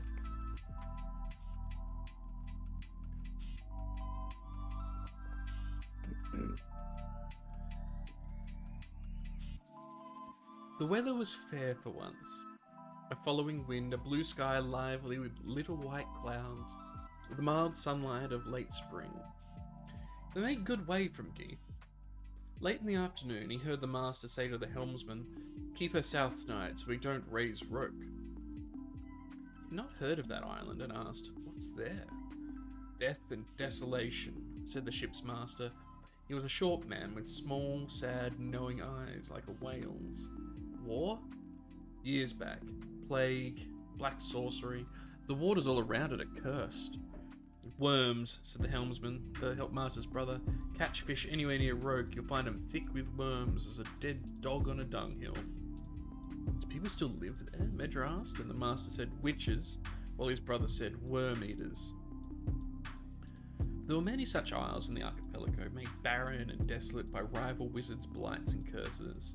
They were evil places to come to, or even to pass, and Medra thought no more about this one until that night. Sleeping out on the deck with the starlight on his face, had a simple, vivid dream. It was daylight, clouds racing across a bright sky, and across the sea he saw the sunlit curve of a high green hill. He woke with the vision still clear in his mind, knowing he had seen it 10 years before, in the spell-locked barracks room at the mines of Samari. He sat up. The dark sea was so quiet that the stars were reflected here and there on the sleek lee side of the long swells. Oared galleys seldom went out of sight of land and seldom rode through the night, laying to in any bay or harbour. But there was no moorage on this crossing, and since the weather was settled and so mild, they'd put up the mast and big square sail. The ship drifted softly forward, her slave oarsmen sleeping on their benches. The free men of her crew all asleep but the helmsman and the lookout was dozing. The water whispered on her sides, her timbers creaked a little, a slave's chain rattled and rattled again. "They don't need a weather worker on a night like this, and they haven't paid me yet," Medra said to his conscience. He'd wake from his dream with the name of Roke in his mind. Why had he never heard of the isle or seen it on a chart? It might be accursed and deserted as they said, but wouldn't it be set down on the charts? "I could fly there as a turn and be back on the ship before daylight," he said to himself. But idly. He was bound for Oport, and ruined lands were all too common.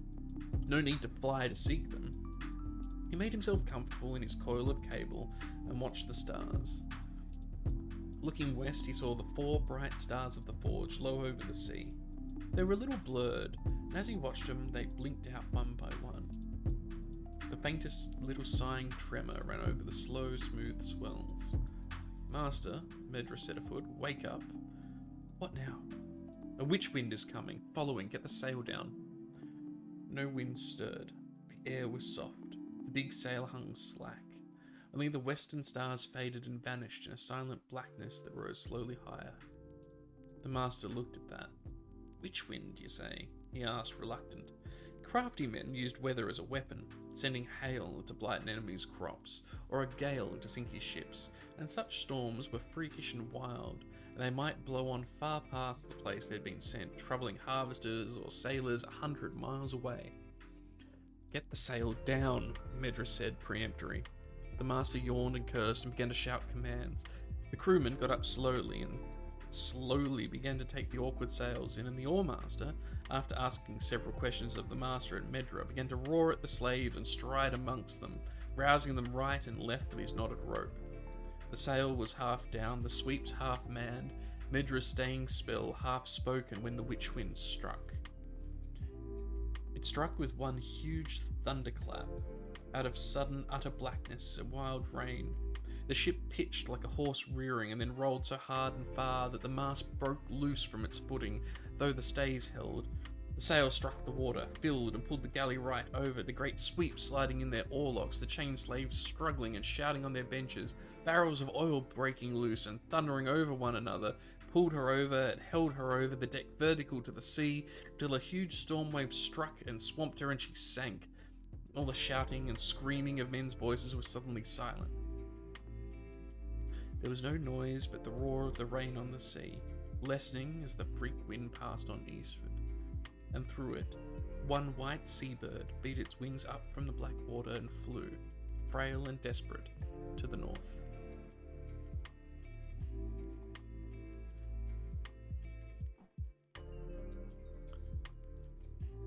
I like it. It's a good story. Considering it's supposed to be a collection of short stories, and it's kind of not.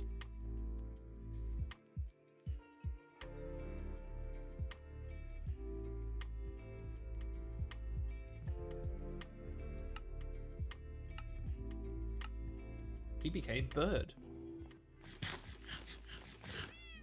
And shouldn't we all strive to become bird?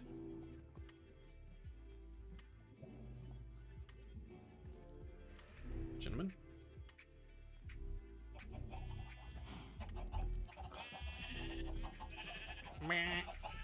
Meow.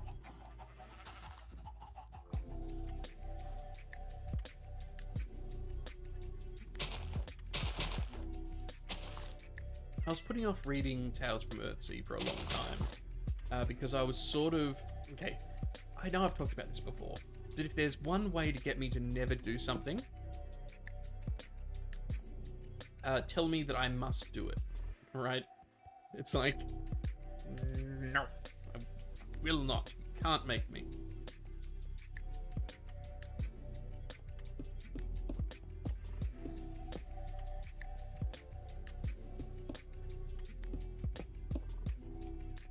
Such a child sometimes. Anyway, I was told I should read this book. Clay, I need you to go and commit tax fraud. Tax fraud? What do you mean? Tax fraud. I need you to go and do it. What do you mean?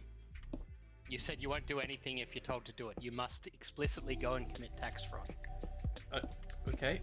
Firstly, I forgot you were here. Secondly, I just nearly shit myself. Thirdly, okay, I guess I'm gonna have to go and commit tax fraud now. Wait, did you say do it or not do it? Now I'm confused what I should or should not be doing. It's up to you. I'm just a voice in your head, so. Okay, cool. Hi there, Raw. We were just talking about you. Now, do you prefer to be referred to as a goblin or a gremlin?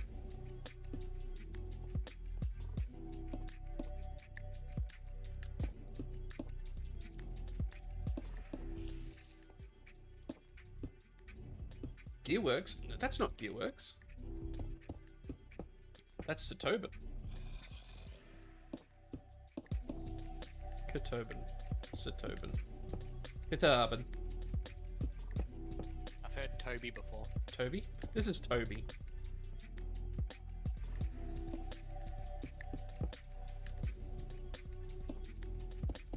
Yeah, so anyway, Raw, goblin or gremlin, your choice.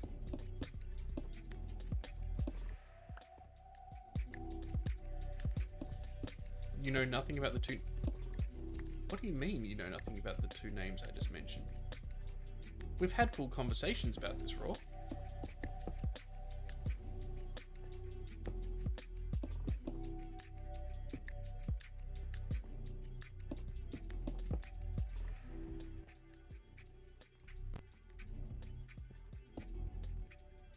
If I was Satoban, I'd be really upset right now. At you, specifically. Can't believe this. Memory reset. Well, I can't blame you for that. My memory is shoddy at best. I might just smooth that out a little.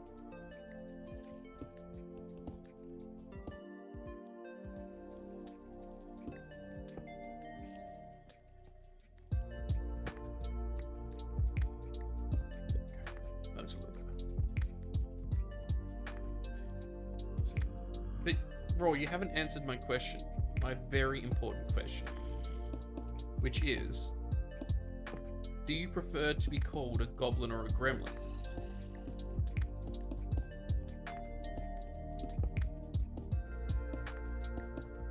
You have to pick one.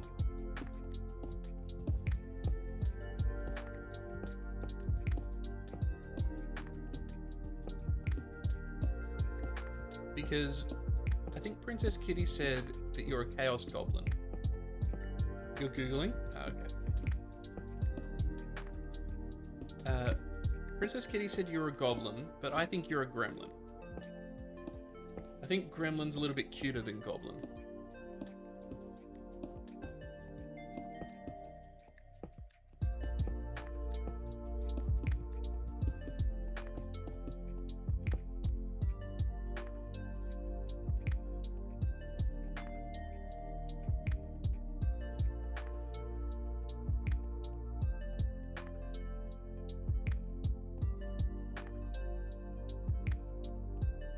The squeaky toy's prepared. Ah, threat.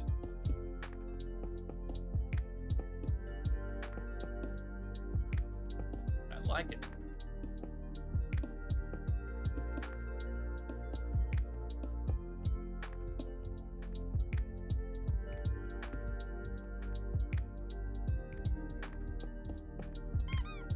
You like the Gizmo Gremlin more? Hold it!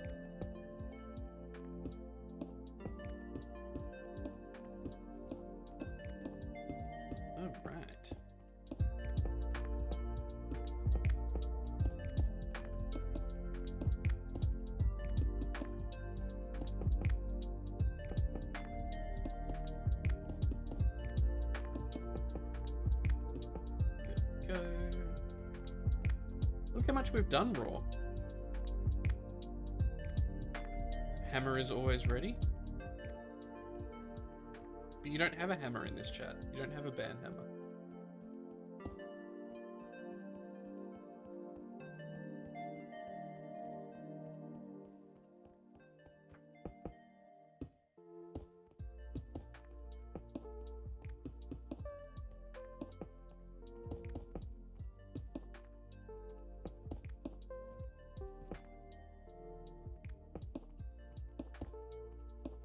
Power's gone to your head.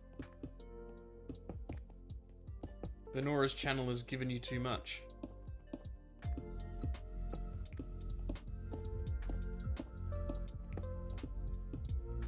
Can we have a boop command? You know what? We certainly can. What would you like the boop command to do?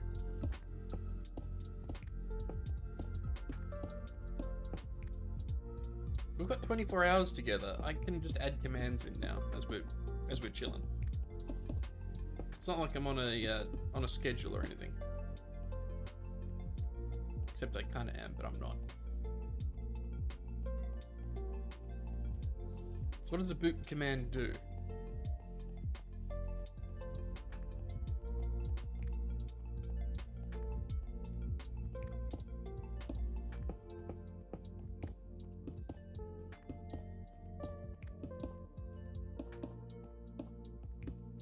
Boop command like this. Like what? Like a cat.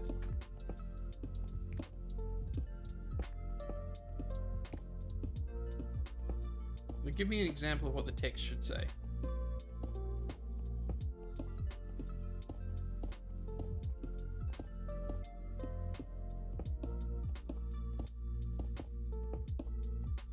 It's what I need.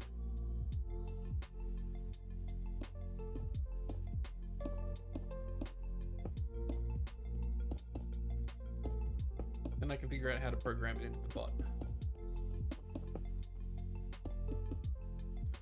Right, getting there.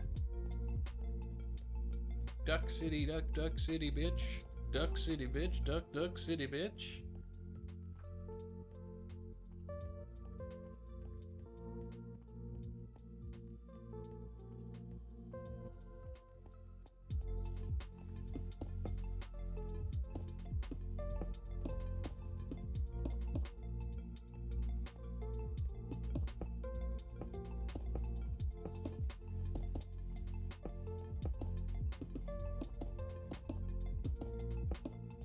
Can you give me an example, please? I'm trying to deliver here on your requests.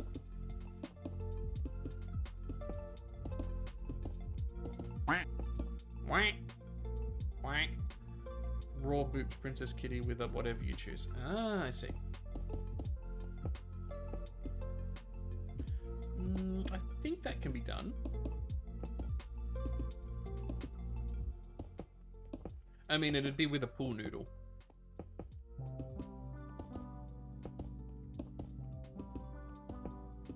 Give me a second. I'll get to the end of this little section of stone.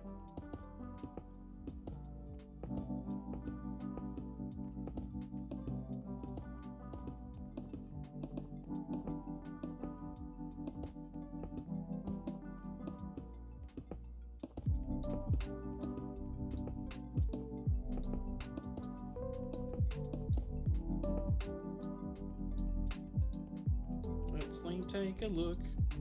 Let me take a look, and I will see if I can do this thing you want. Do the thing that you want.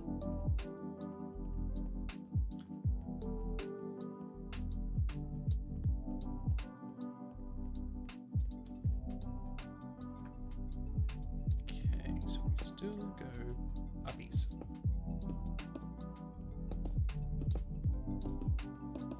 Lots of uppies going on. I mean, what is Minecraft if not uppies via blocks?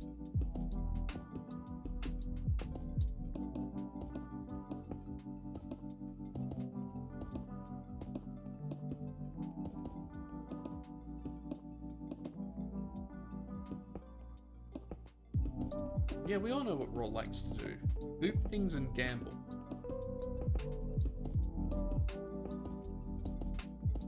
And to think, Raw, that you were telling me that I should stop gambling in Stardew when I did that Stardew gambly thing all that time ago. I can hardly believe this.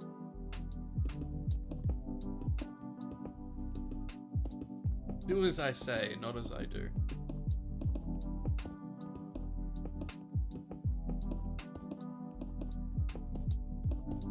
Boop chaos and ending streams.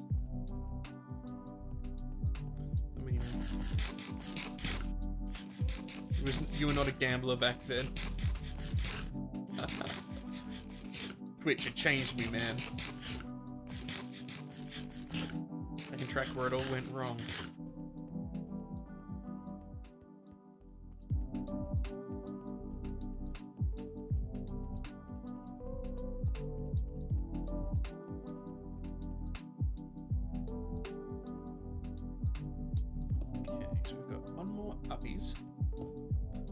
And then we've got some considerations. We start going inwards.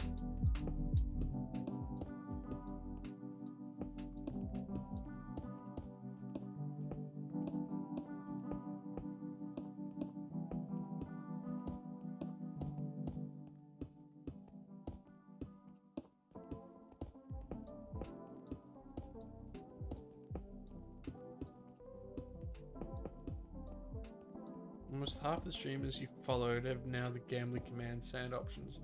What else can you do but gamble? Well, you know where to find Raw, it's in the casino. On the slot machine. Okay,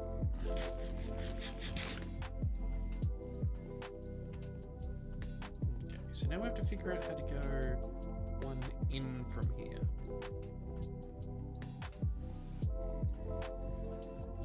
This is where things get a little bit spicy.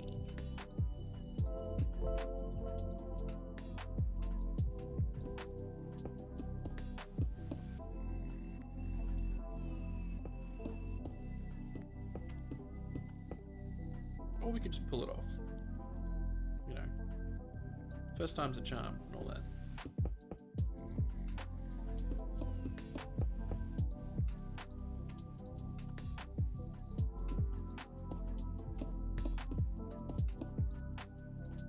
Yeah, I'm well aware it's third time's the charm. But in this case, first time, because we're that good.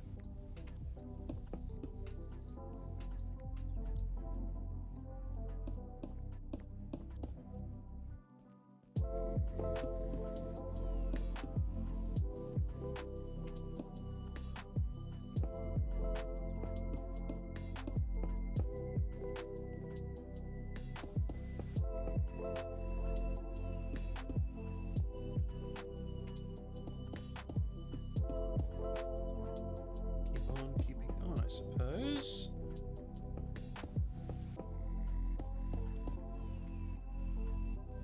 Yeah, we got this. Make him wait for it. Boom.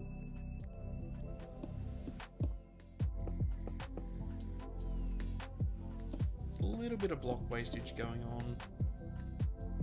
But since when have I cared about that?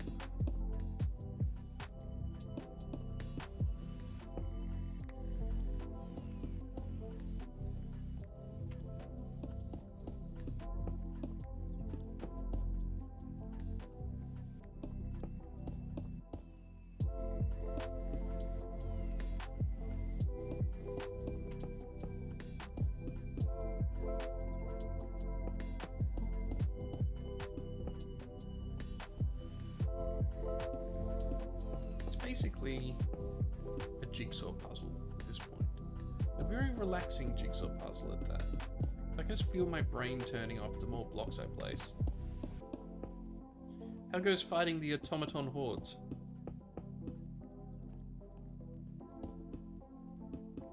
I assume that's what Mr. Tobin's doing.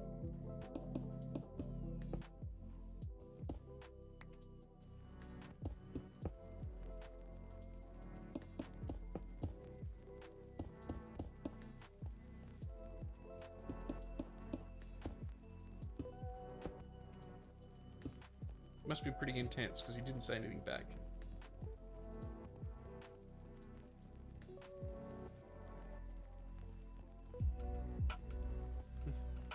We're just kidding. Why you sneeze? Why you sneeze?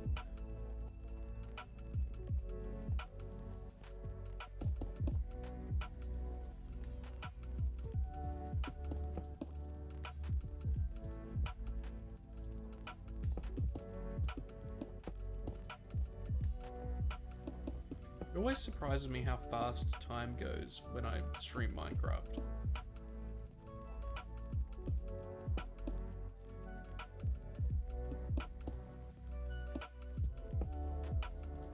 I think it's because once you've set a clear goal, it's like, oh yeah, this is what I'm doing now.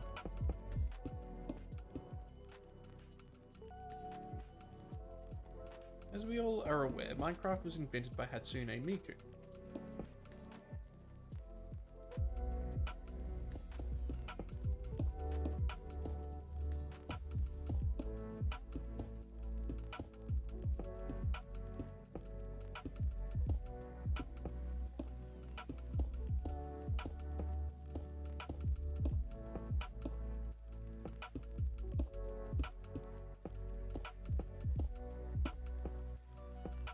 It's like building, creating Sims in The Sims. Time flies, hours past, and you're not really playing the game. I mean, I get it. I can see why. Because I have the exact same issue with Baldur's Gate, right? Why get into other sections of the game where I can replay the first 10 minutes over and over and over again? I actually saw someone on TikTok of all places, like really raging against people who do that, who don't play the game through to completion.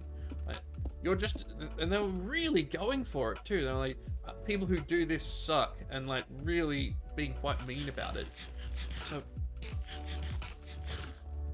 what's your problem? Like, clearly they've got issues with people having fun with the game in their own way, right? Like, no one gets mad at people who just create Sims over and over and over again in The Sims.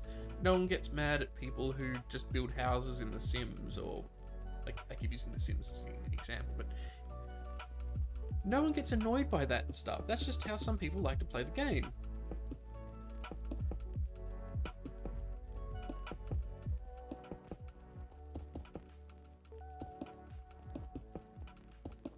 Like, I would really enjoy playing a multiplayer Baldur's Gate 3 game with someone at some point, where we actually play through the entire game, where the idea is we both keep each other honest, right? Where the idea is that the other person's like, hey man, we need to play the game, we need to finish it. And you really do work together. I think that's the only way I would ever finish it, especially in multiplayer, is if the other person was just as into the game as I was and was pushing for it to be completed.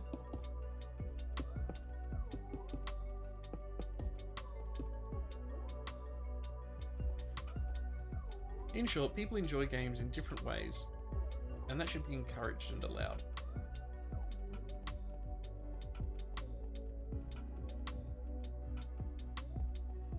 You're not playing it the right way. You're not playing it the way I play it. And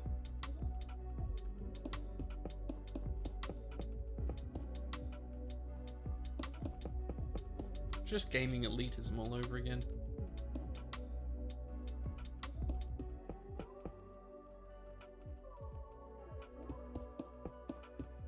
I don't even think necessarily Baldur's Gate 3... I don't think Baldur's Gate 3 has a particularly strong story. I think Baldur's Gate 3 has excellent tactics and excellent representation of D&D combat and sort of what to expect from D&D. But I don't think its story is that fantastic. I actually don't even think the characters are necessarily that strong.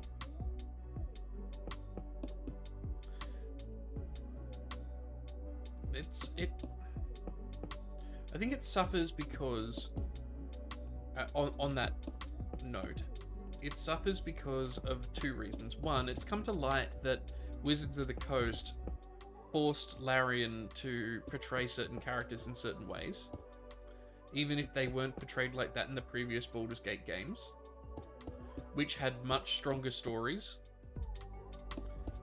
than what Baldur's Gate 3 has. Including really shafting a couple of Baldur's Gate 2 characters. For no good reason. Apart from, like, corporate image stuff.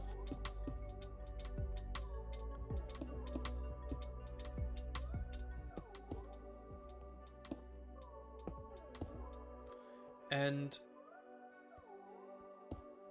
in terms of exploration, Baldur's Gate 3 does have that for people who are character mechanics minded, like myself, where it's like, I want to explore what it's like to build a ranger or a warlock with this particular skills, or can I beat the game like this? Like, I have this idea for, because someone did a playthrough of Baldur's Gate 3 where they modded it so that they could only ever roll ones, so they could only ever crit fail skill checks.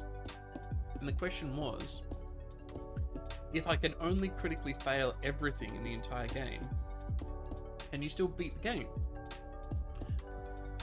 Turns out, the answer is yes, you can.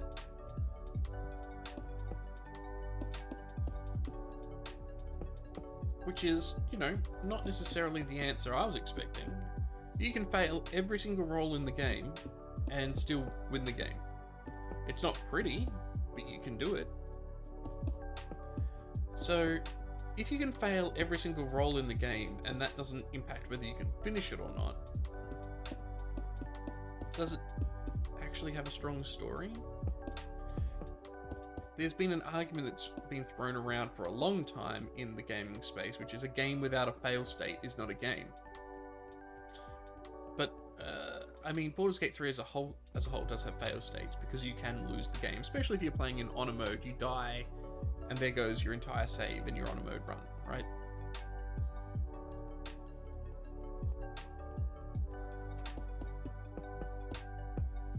But also equally, if I can fail every single roll that happens socially in the game and still have the exact same events occur in the exact same order, am I even in control? Is it an illusion of choice? If I can beat the game and always roll failures,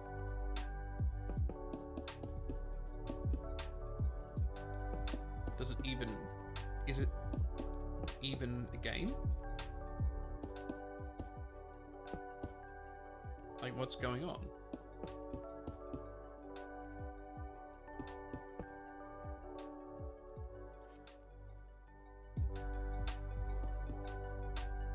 I don't know if there's necessarily answers to any of this.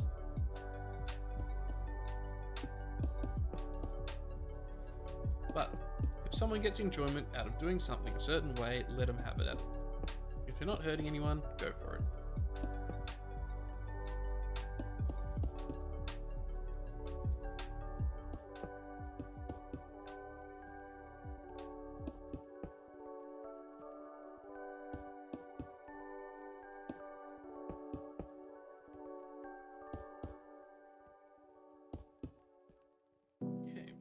To stock back up on some things in a second. Rapidly running out.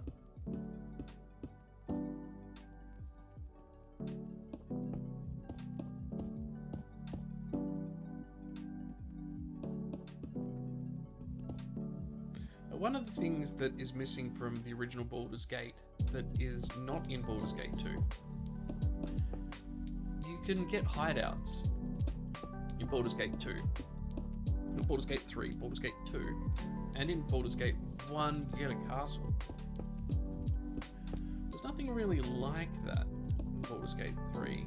Not in a kind of permanent way, and certainly not in a story meaningful way. Even in Pillars of Eternity, which is a very good game, not Dungeons and Dragons, but Dungeons and Dragons inspired, you can acquire yourself some land and do something with it during the story. In fact, it's one of the early things you can run into.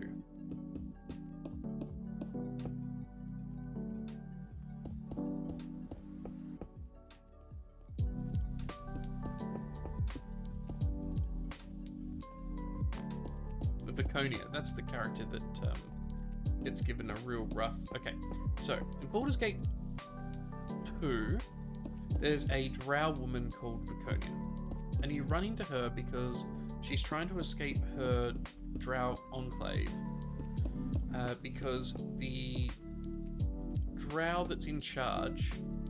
Drow is a dark elf, under elf. The drow that's in charge said that she needed to sacrifice some children. And even though Viconia is evil, she took one look at the order to sacrifice children and said, no, I can't do that. That is absolutely abhorrent. I'm better than that. I'm a better person than that. And ran away to the surface world where she would be hated to avoid harming children. In Baldur's Gate 3 and Act 3, you run into Viconia. Oh, a side note on Viconia, she can become one of your followers. Now, with no explanation and no reason why, in Act 3 of Baldur's Gate 3, you run into her, and what is she doing? She's enslaving and sacrificing children. With no explanation as to why something so integral to her character is being abandoned. But we have an answer for that as to why that is the case. And that is because an insider at Larian Studios said, yeah, because Wizards of the Coast really want to lean into the whole all Dark Elves are evil thing. Which is funny because one of the big names in D&D is Drizdo Erden, and Drizdo Erden is a dark elf.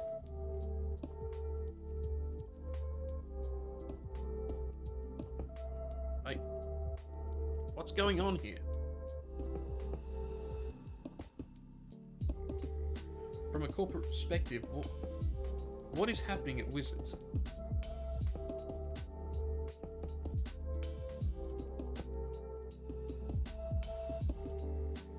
No, that's okay, Raw. I mean, Baldur's Gate 1 and 2 came out in my early childhood, so they're core memories for me. My point is, Baldur's Gate 3's story only works until you scrutinize it. And the moment you start looking at it and going, hang on, what's going on here? It all falls apart. Like, if you had a character the entire time, oh, we're out. It was like, no, I don't believe in... Like, if you had a character the entire time in a story who was like, I don't believe in slavery, I don't believe in slavery, I don't believe in slavery. And then in the second book in the series, you go to their house and they have a bunch of slaves. You're gonna have some questions, right?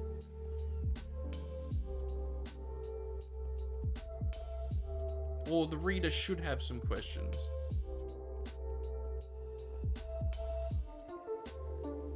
That's the easiest way to put it. And in my opinion, not that anyone from Larian is watching this, Larian Studios has struggled with two main things in all of their stories. In Divinity 1, Divinity 2, Baldur's Gate 3, pretty much every game I've seen from Larian has a problem.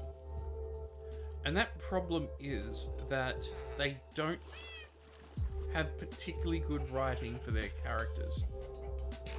So, in Divinity 2, every single character you run into, there is virtually no reason why you would want to interact with them in any way other than being hostile. So, for example, there's this group at the very beginning who rip you away from your home, drag you off to an island, and then will not only kill you if they get enough time, but will strip you of your mental faculties and effectively turn you into a zombified slave.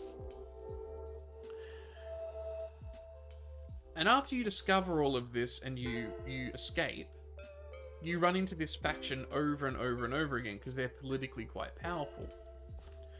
The thing is, though, you are also very powerful at this point because you're, developed, built up, figured out what's going on. Your character it is an RPG, so your character becomes stronger, all of that. And the question became for me, why would any character in their right mind who has now got the kind of power our characters have put up with any of this nonsense? Why would I let these people, like, apart from if I was playing like a purely like lawful stupid run, right? It's not that your character is trying to be a goody two shoes or anything. So why would my character let any of these slavery wielding, mind stealing, horrible people live, where even the lowest of them, who doesn't know what's going on, would, if they found out who I am in game, try and kill me or drag me off to aforementioned slavery? And the answer is, there's no logical reason why you would. And certainly the game allows you to unalive everyone in the entire game. Anyone that could potentially hurt you, that's a path you can take. However, the game also kind of actively punishes you for doing that, even though it's the most logical thing to do. Now, in Baldur's Gate 1 and 2, you never felt like... Yes, you could go on a rampage in Baldur's Gate and cause problems and be evil and do all of that kind of stuff if you wanted, and it's nothing stopping you. But it was inherently wrong because people were people. They weren't being just assholes for no good reason. So take Baldur's Gate 3, for example. So many of the NPCs you run into are like I did this one playthrough where I was like, alright, my character is I'm going to roleplay this properly. My character is chaotic good, so they're a good character, but they will defend themselves, especially if they're threatened. So if a character threatens my life, I will respond accordingly, because my character is trying to survive from the Mind Flayer stuff in the game. There are very few NPCs who do not threaten you at some point. Very, very few. And sure, you could argue that some of them are... We need more Baldur's Gate lovers in the chat. I mean, I love Baldur's Gate. I don't see the problem.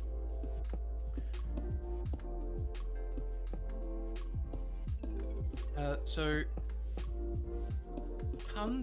many characters threaten your life the moment you meet them. I've talked about this on stream before. Astarion... Okay, if I was running a game table, so if I'm the DM, and another player introduces themselves to the party by threatening the party, like grappling another party member and holding a knife to their throat, if the party responded by, okay, yeah, no, that person can't be a member of our group, DM, they've got to go away, I'd be like, yeah, alright, roll a new character. Or even if the player group was like, oh, yeah, we killed them. Why is it that our character is completely chill with the idea? Like, I mean, you can say a few angry things to Astarion when he does it, but you don't actually get to be like, no, you held a knife to my throat. No. I'm killing you now. You can abandon him, you can leave him behind, but people in the game do a lot less to you than that. And yet one of the responses is, kill them all. It just doesn't make any sense. There's no common thread.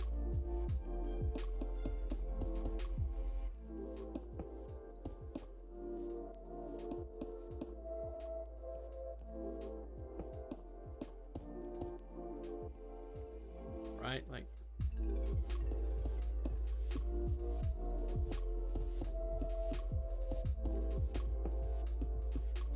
take Critical Role, for example. In Critical Role, it takes a long time. Some people just like to kill. Sure, but if you're playing a good character who doesn't like that kind of thing, why should you feel like you need to put up... If you think that someone is genuinely threatening your life in the world of Dungeons and Dragons, why would you put up with that if you had the capacity to do something about it? It's like the role-playing game thing. Is it a role-playing game, or are you limiting my options?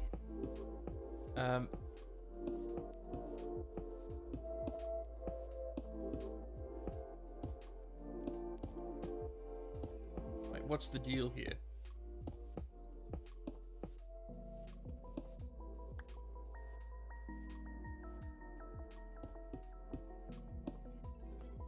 You have no reason to do it, but you can. Yeah, absolutely. You have no...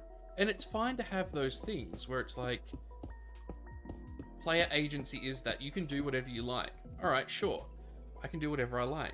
But also, equally, in a game that's supposed to be about the Dungeons and Dragons experience, why aren't my options as equally open as that? It's like, oh, Astarion gets a pass because Astarion is a potential party member. No. That's not how that works. From our perspective, we've never met him before, and all we know is that he's drawn a knife on us. If we didn't know, if we didn't have the meta knowledge... Okay, so, alright. It is meta knowledge. We know, the player knows, that Astarion is a character that we can recruit, that we would like on our team, who's useful to have. So of course, we put up with his bullshit in order to recruit him. There should be an option which is, no fam. And there should also be an option, which exists, but there should also be an option which is, I'm not putting up with this. It's stabbing time. Whisper, hi! Hello, hello, hello. I hope you're doing well. We're currently talking about the intricacies of how you should portray characters in role-playing games. And how Baldur's Gate 3 does some things fairly poorly and relies on meta knowledge. Now, to say all of that is not for me to say I think it's a bad game, it's just there are some things that aren't great. Huh? I didn't say I don't like him, Princess Kitty. I said that the portrayal that is given to us is shit.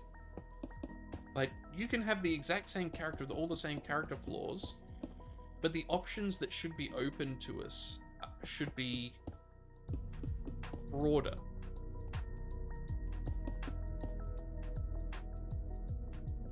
Right? Like, is it a role-playing game, or is it a game that's running on meta-knowledge? See what I mean? You're neutral?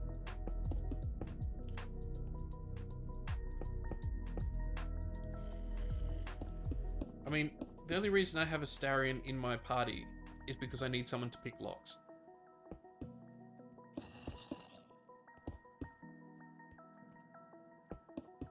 I think he's a fine character, but what he's useful for is an example of where they drop the ball on Baldur's Gate. Which is not to say Baldur's Gate is a bad game. It's just to say there are some things that could have been done better. Anyway, I'll leave it at that.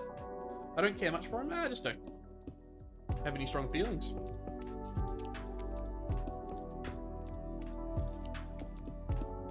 In D&D terms, his character is basically the rogue story of, I had to grow up on the mean streets because someone killed my family. Except replace mean streets with, I was turned into a vampire and I had to survive vampire father. So how do they drop the ball? So consider this. I just talked about this, so I'll say it in brief. You're playing D&D at a table, and you're introducing the characters to one another for the very first time. And one of the players gets your character in a headlock and holds a knife to their throat, and very clearly will kill them if they get the chance. Unless you can talk your way out of it. Is this acceptable tabletop behavior for another party member? Depending on your table, the answer might be yes. But if you answered no, and it was the kind of table where you could respond to such things in kind, what is the logical step that a character that doesn't like to be threatened might take in a D&D setting? The logical step is that you would attempt to defeat that character, fight them, possibly even kill them. Right?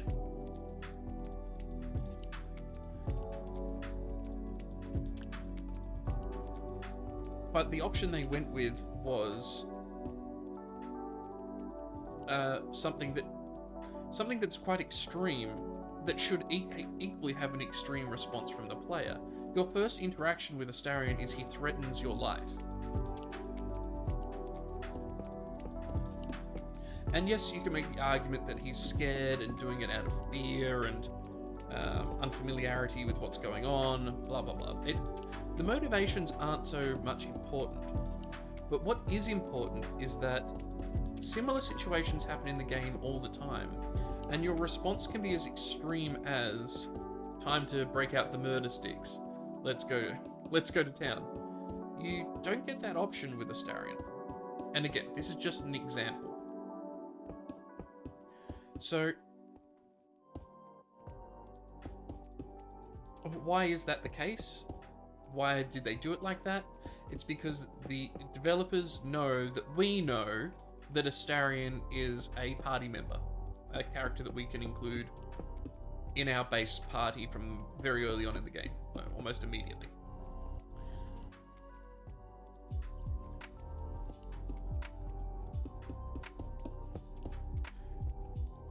And that's basically the only reason. Of course, you can come up with all manner of justification, but considering how many creatures you run into in the game that threaten you, and you can respond quite extreme manner, it's just a little bit strange that Astarion gets special treatment. Yeah, exactly. He almost kills you, and then it's like, okay, we're all good. If your character was lawful good, why would you put up with that? It's like, no, even if I treated it as in the best possible light, you just assaulted me and threatened my life. No, thank you. No, that's not how this is going to go. Whereas you run into other characters later on who, whilst they don't do that, they do much less in the way of aggressive actions towards you, and you can respond with extreme violence. Like, take the Githyanki at the creche very early on. You can talk your way in, and then if someone's, at multiple points, if someone says something you don't like, it turns into you killing every single person in the Githyanki camp.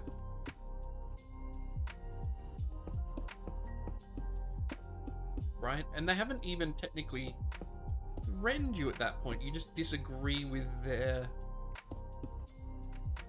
philosophy and way of life, more or less. So, again, the question is why? The answer is they needed a way to introduce him to the party. This is how it happened. If it happened on the tabletop, I would be, as a DM, I would be pissed off at that player for acting that way with other players. For the same reason, sounds sus. What do you mean sounds sus? The entire thing is sus.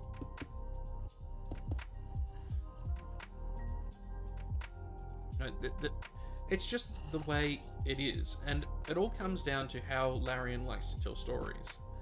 And yeah, their characterization of characters is not always that great. There's some elements they absolutely nail, and then one of the things they tend to have problems with is maintaining characters. Oh, the instant change from wanting to kill you to befriending you. Yeah, even if you assume that he's befriending you because he's scared and needs help, right? Yeah, it's just weird. And you get no option to examine at any point, even later on in the game, when you've built up more reputation with Astarion, his motivations for joining you. Like, he never explains. Like, you can draw that conclusion yourself, but the game never says explicitly at any point. Whereas, this is where it gets weird. Take Lae'zel, for example, who I think, if I had to hazard a guess, Lae'zel was written by a different person. I think different people had picked up different characters to develop. Because Lae'zel, on the other hand, as her character develops, you learn that a lot of her behavior, the way she's so aggressive with you and says horrible things, she never actually threatens. No, that's not true. She does threaten you occasionally, but can always be talked out of it, and you have the option to talk her out of it. And I think and like the game outright tells you, it's Astarion, Lae'zel is a person who has been abandoned and lost in a strange land that's not her home. She's infected with a parasite that is what all her people fear. Like, it's like being infected with the boogeyman, right? It's the worst possible thing that could happen to her. And she's scared and alone. And all she's got to help her out with this problem is a group of people who she has never met before, and she doesn't even know if they're trustworthy. So of course she's standoffish. But as you develop trust with her, as you demonstrate the fact that you are a capable person, like it starts out with you're capable, and then it's, oh, you're smart, oh, you're kind. Lae'zel goes through stages where it's like the stages of what someone would need, someone who's experienced a great trauma and a great loss, to the point where she trusts you more than what she perceives to be her goddess showing up. If you can get to the point where you're like, that is not a god that is telling you what to do, that's a monster. And she gets mad. But she knows that you're right and follows your instructions.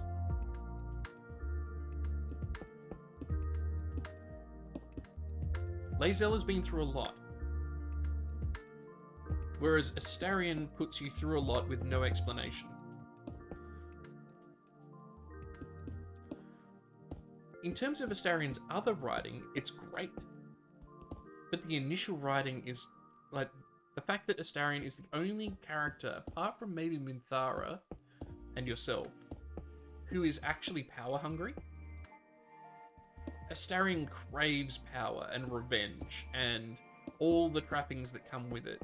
And part of the tragedy of his story is that in acquiring that power, he will become the thing he's trying to destroy. It's very Star Wars. That's a good story. That's some good shit. Right? That's solid. That's solid writing. But it's why I use it as an example.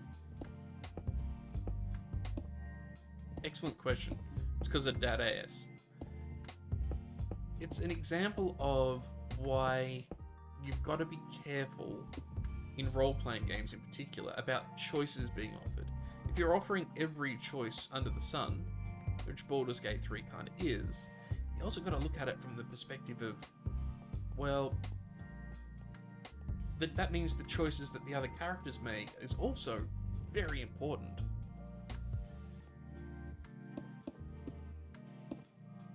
Actually, there's one character that people really seem to enjoy, and I think has a fairly weak overall story and characterization. Of all of them, it's not Astarion, it's not Lae'zel, it's not even Gale. It's Will.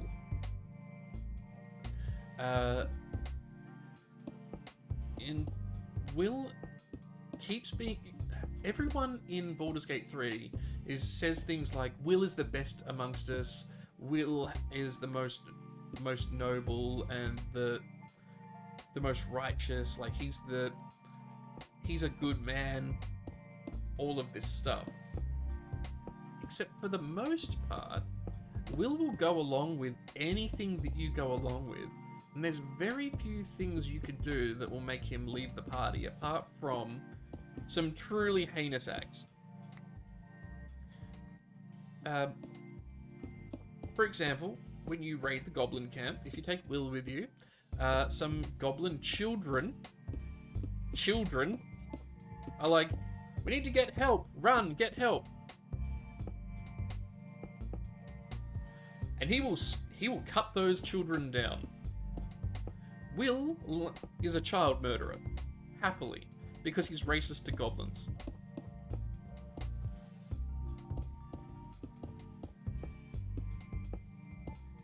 Oh, it is Shalarissa's Minecraft server. Let me provide you with a link. Just got to the end of this. Let me see what I can do.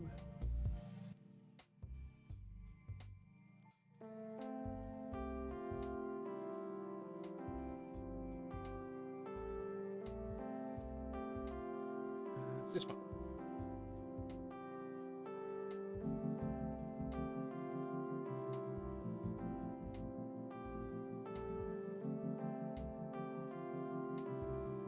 Yeah, like, that's just weird, right? Like, the game... Like, it's not like goblins are not sentient. Right? I mean, yeah, alright, the goblins that you run into are pretty bad. And you have to... But they're torturing people. Like, there's every excuse under the sun to kill some of the goblins. That's cool. Right? That's fine. You know. There's no reason why they're goblins or humans or whatever, although they do work that into the story later on as to why they would choose the goblins.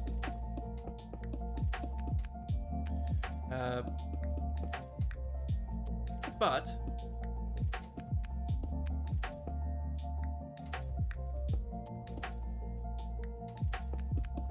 Will just starts murking children. Like, you know, in Star Wars Episode 3, like Episode 3, where Anakin starts murdering the younglings. Like, Will's just like, okay.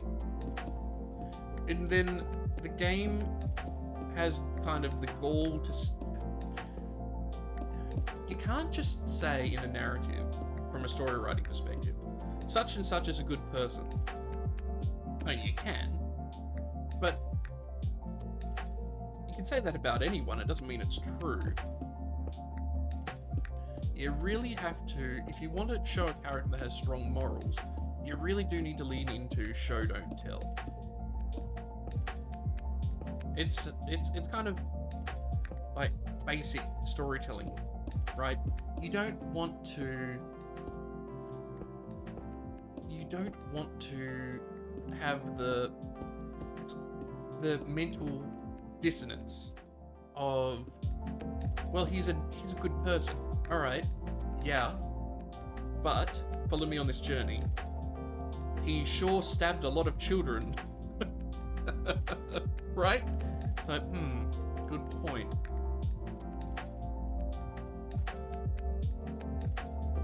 Also, somewhat ironically, Will leave your party for things you didn't even know were bad. Like, so Will is seemingly sort of omniscient. And by that I mean, in Act 2 of the game, where there is the Last Light Inn, and the Last Light Inn is being kept safe by a cleric that's casting a spell there. I mean, okay, spoilers for Baldur's Gate 3, I guess, but I feel like it's been out long enough at this point. So she's keeping the place safe. But here's the thing, there is no indication in the game that that's where you're supposed to go. So it's entirely possible for you to get all the way through Act 2 and finish Act 2 without ever actually having seen the Last Light Inn, or any of the characters there, or understanding what's going on there, or that the place being destroyed is bad, because you don't know what it is. The only reason you would know what it is if you explored the map thoroughly, which the game is in Act 2 trying to not let you do that. It's like, oh, this is a dangerous place that's cursed, and if you wander too far into the dark, bad things start happening, right? So if that's what the game is going to tell you, if that's what the game is going to show you, and it does, it shows you in quite vivid detail what happens if you start exploring without the proper protection.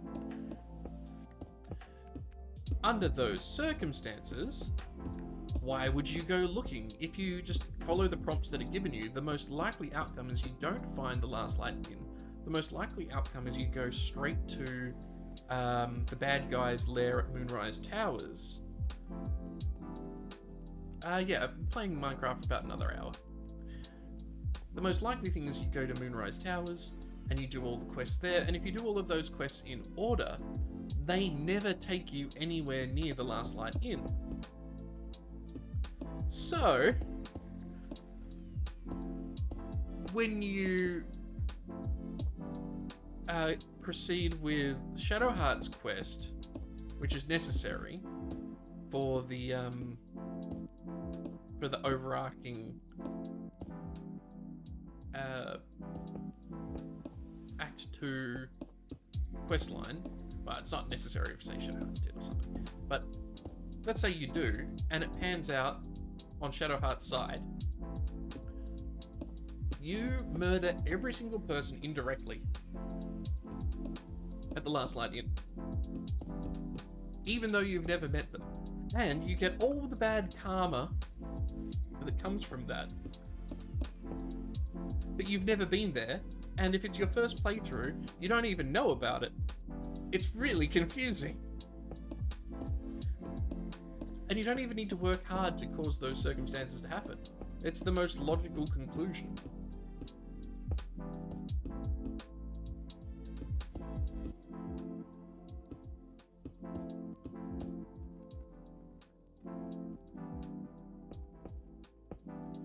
Yeah, there's always a story. Now, with all of that being said, is it a bad game? No, it's not. It still tells a better one-day story and one-player experiences than almost any other game that has been released in a very long time. Indeed, Lord. Indeed. My mic on crack.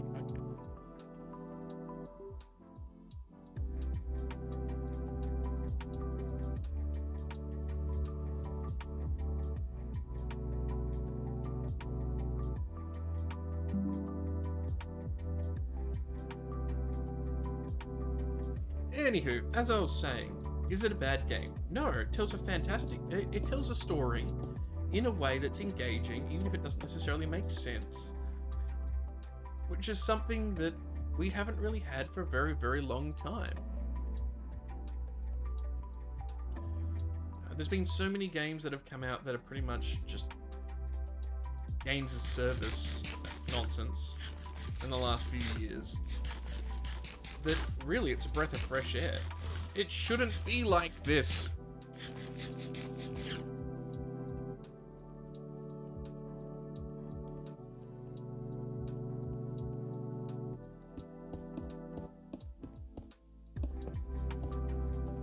Resting your eyes for a bit. Sure.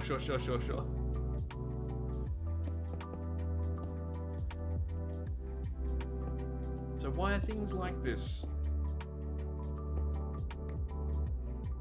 I think it's actually a lot of the time because, apart from indie developers, I'm actually starting to wonder whether developers aren't able to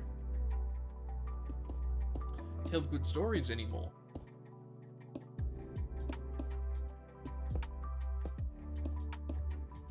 Starting to wonder if the expertise has been lost. And not just for video games.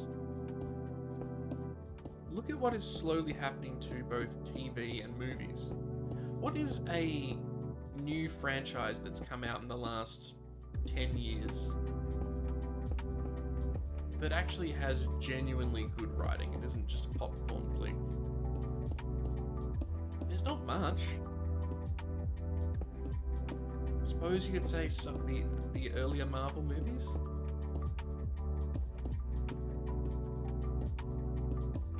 I really don't think there's many options.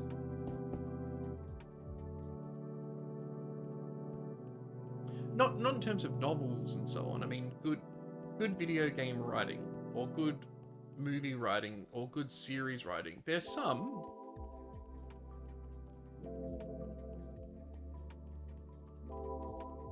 Execs don't want good writing? What are good examples of writing? Excellent question. What would I consider a good example?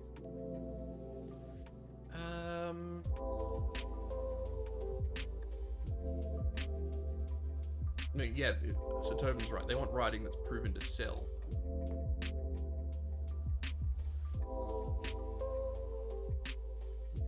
An example would be Game of Thrones prior to it being taken over by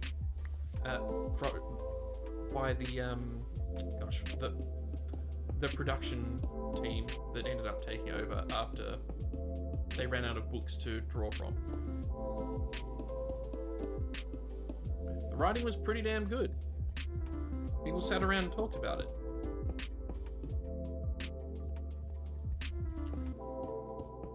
You'd disagree on Game of Thrones being good writing. Not the books. I actually found the books quite engrossing, but, you know, that might just be me.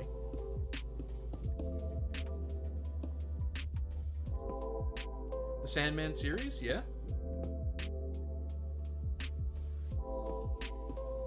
But, I mean, Sandman was first published in...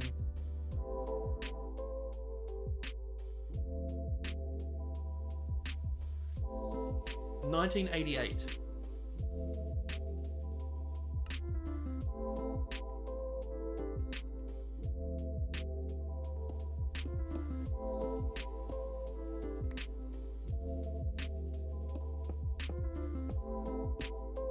So, yeah, I think even though the Dune movies are based on a piece of work from the 60s, I think they're fantastic.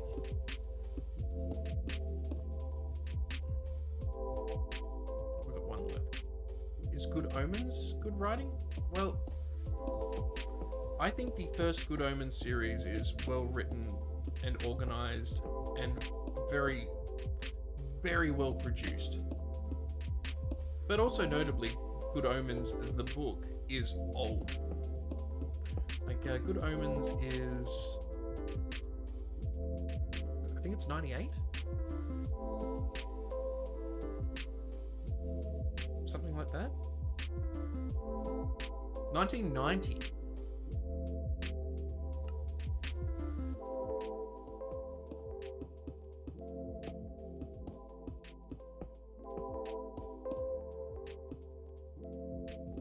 Found it boring? Oh yeah, I mean, look, that's fine too. Different strokes for different folks, right? What I enjoy, someone else might not. What I find annoying, someone else might not too.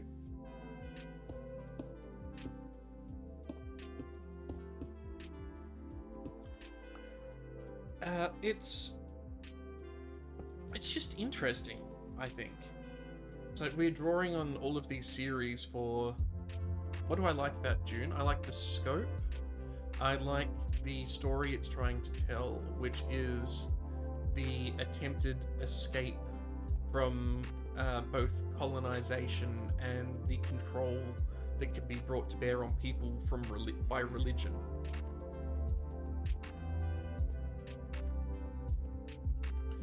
I like that it shows that even someone who knows what's going on is not free of it.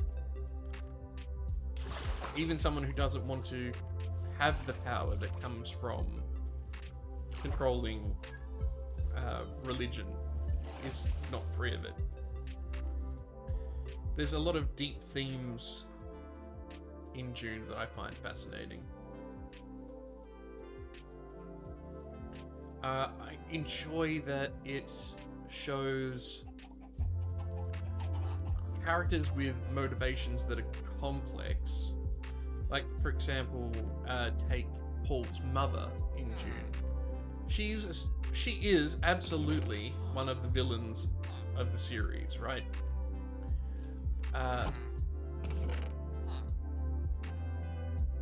But you understand her motivations and why. She's a villain, but you understand why she's a villain. She's a villain because she wants to survive. She wants her children to survive.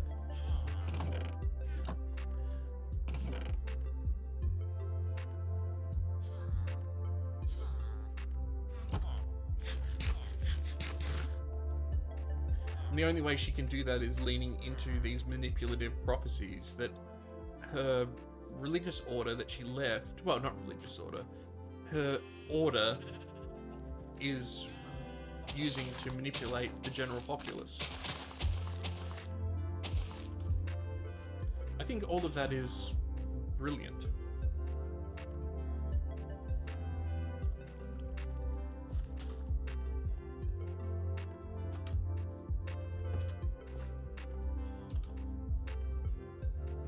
I also like the sci-fi elements insofar as... Wow, we've done a lot today. Insofar as the pseudoscience is fairly interesting. It's not just... Like, the fact that there's no aliens in Dune is important. Wow, we've done so much.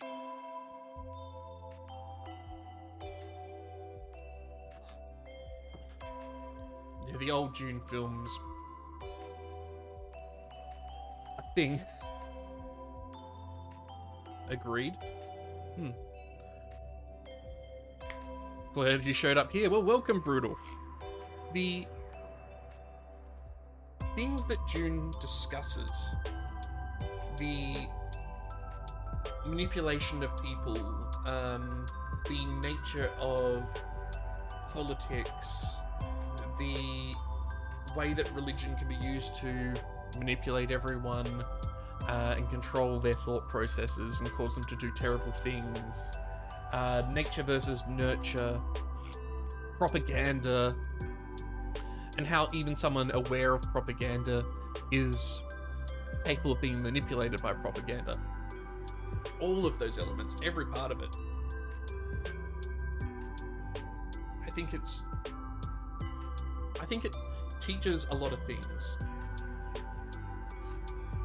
Even though Frank Herbert was now dead, a homophobe and a dick, stripped of those things, the story is still good. Where the things I dislike about Dune are that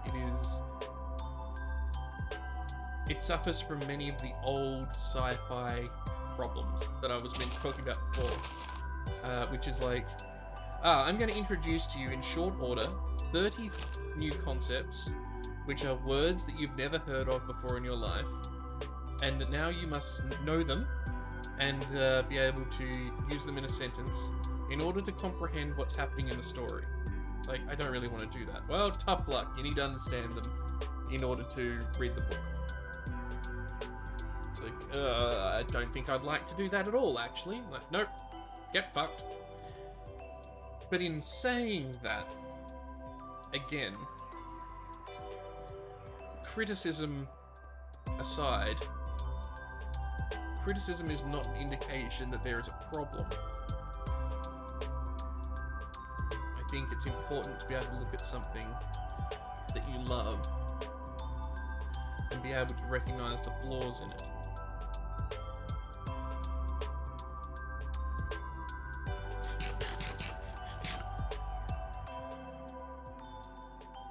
And not to just adore something unthinkingly.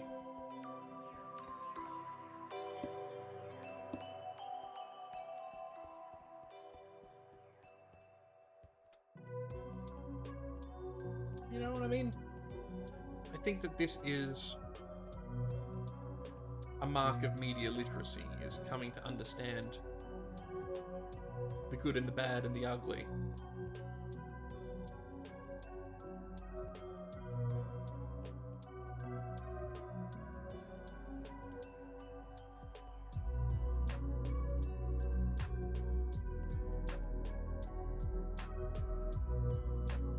When I watched the movie, I was confused about who was who.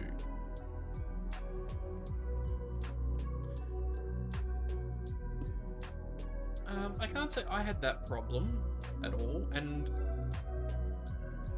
but I mean, different stories resonate with different people. The Dune movies pretty clearly indicate who the Harkonnens are by virtue of their style, how they dress, how they speak, how they act. And the Emperor's style is completely different to the Harkonnens. But June does throw quite a few characters at you fairly willy-nilly. I will add on to that.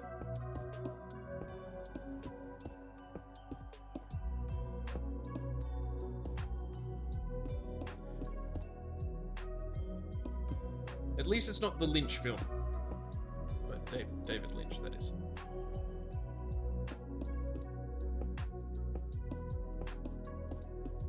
I don't know, Brutal, you got more to add? Brutal is a Dune aficionado.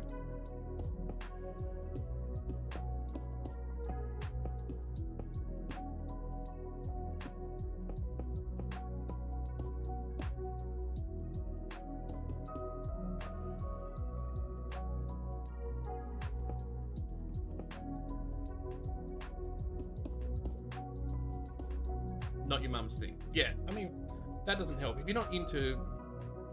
Dune is still fairly hard sci-fi. Depending on who you ask. By hard, I mean there's not a lot of space magic going on. It's not fantasy in space. So it ends up being moderately tricksy to follow. You convinced your mum to read them. Nice. I've been keeping my eye out for a second-hand copy.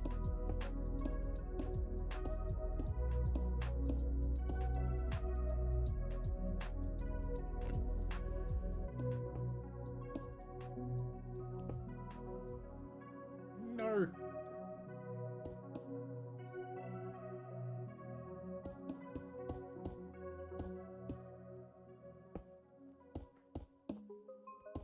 I reckon we'll have this quarter of the duck done in this 4-hour block.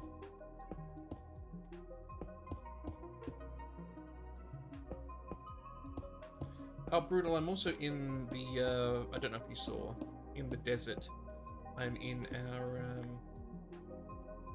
one of the voice chats there. If you want to talk Dune aloud with me instead of via text, which I would very much enjoy.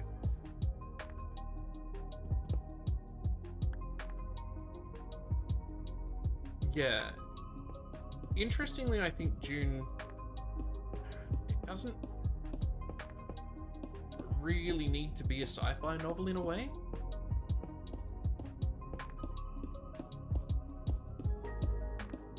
Like, the elements in it could just as easily occur in a political novel.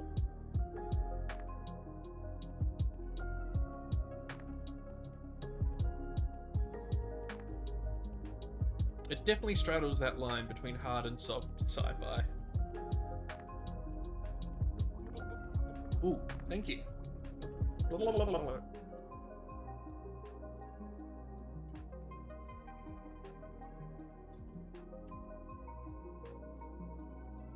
The sci-fi elements matter less than people's motivations, really.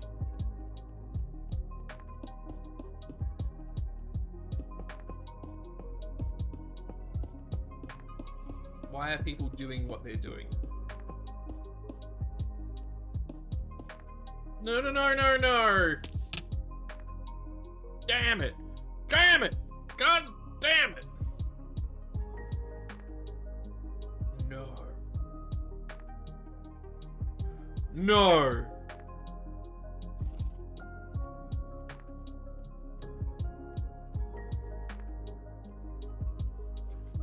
Where am I?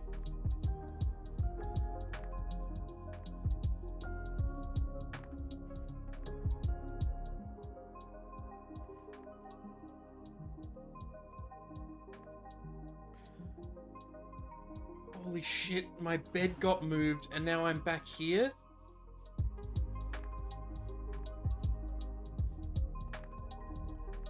Go by boat. Yeah, yeah, sure, but in what direction?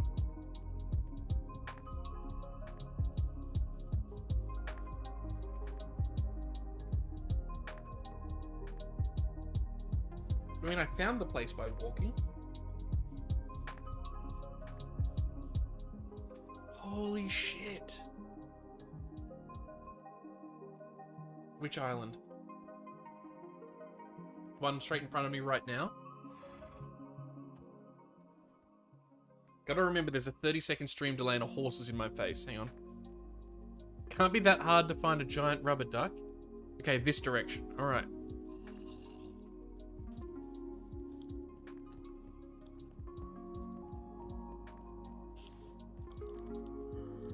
Thankfully, I've kept all my stuff thanks to how the server works. We're just gonna go for it.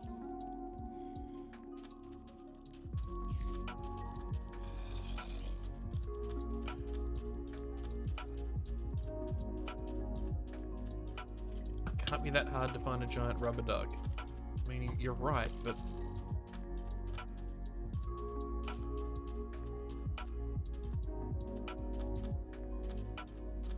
Well, I'm just gonna keep going this way, and if I have to swim and dodge mobs the entire way, so be it.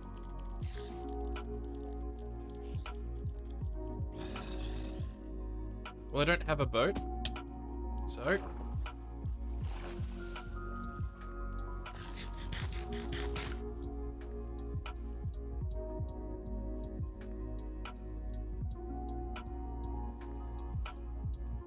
We're just gonna go for it.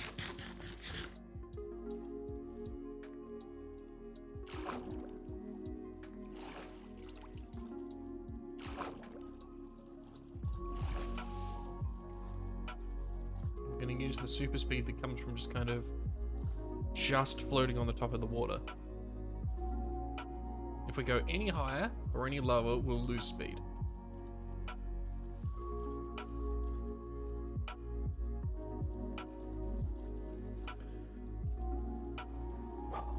What a nightmare. I can't believe that.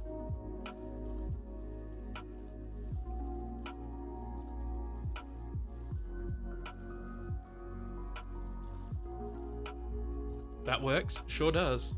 We're zooting. May as well use the physics of the world to our advantage. Go right a bit. Okay. Be careful. Like about that much.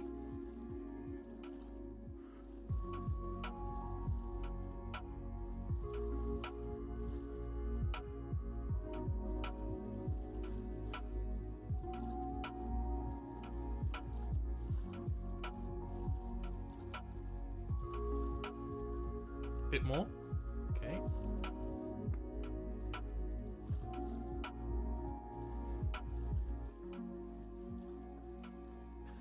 Oh shit, I can't believe that happened.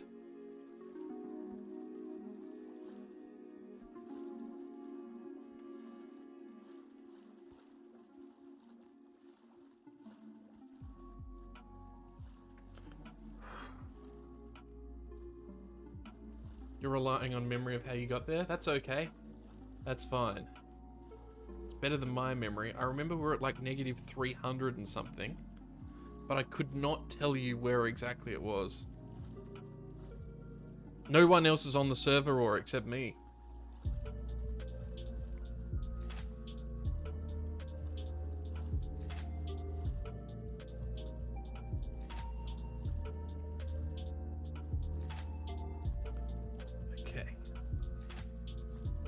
And I've had a bed there for so long. Why would I even think about it?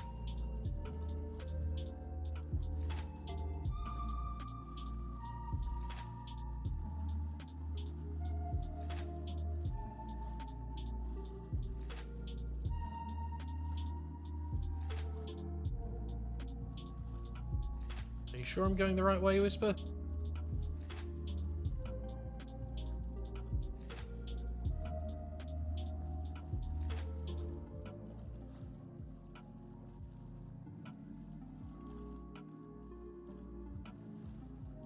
Where's the button I want?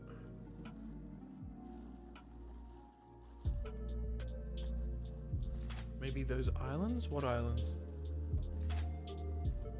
I don't see any islands. You remember going over islands?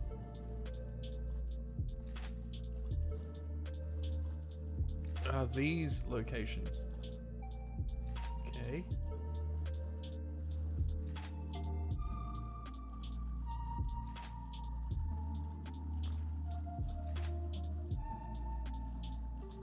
Well, it's going to be morning very shortly.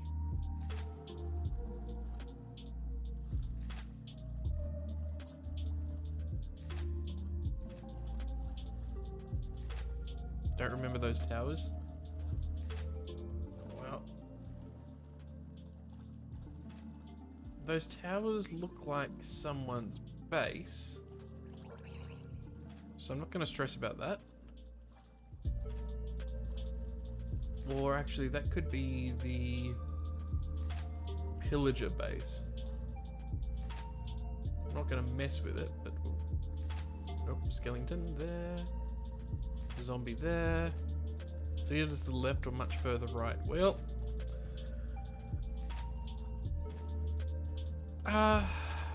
yeah, they are pillagers, I think. I mean, we must be fairly close because there's a pillager patrol near the base.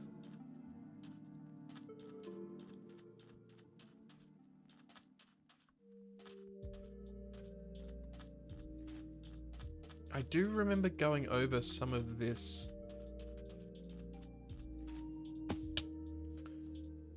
when I was initially searching for the area where we started. So this is all kind of familiar to me. Yeah, are you running the right version of Minecraft? I was just thinking about that. Oh, hang on. There's a mountain over there.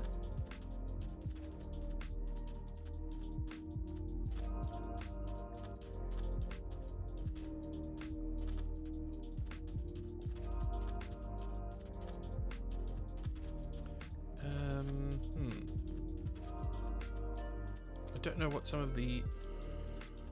No, thank you. Do not want.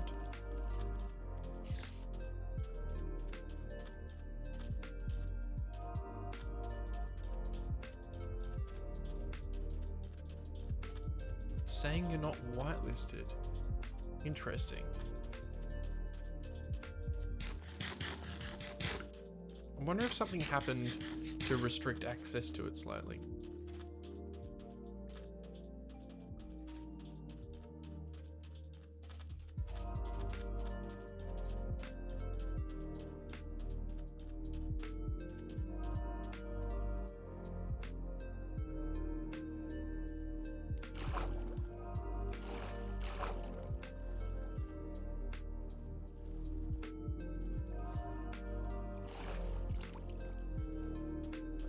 Unfortunately, there's no mod I can talk to right now.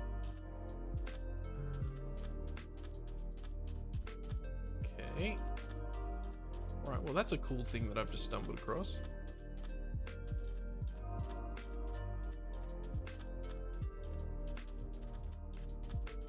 Look at this.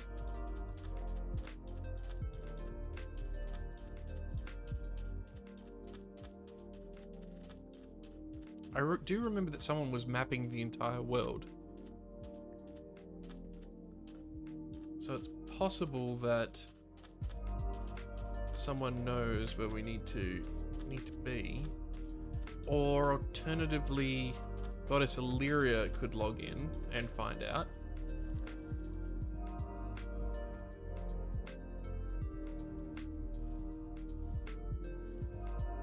Could have gone too far, it's true.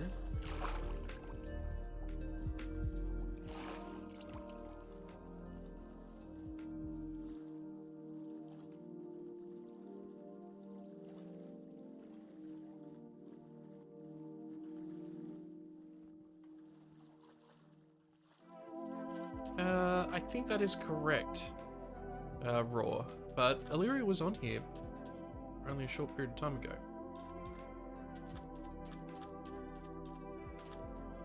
I mean, some of this is looking familiar, but I'm not sure.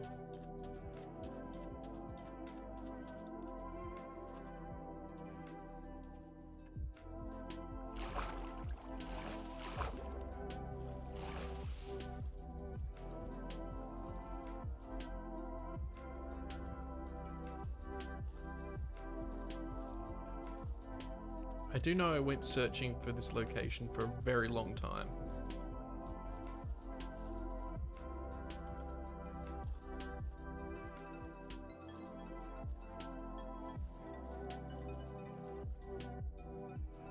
That's such a cool little biome over there.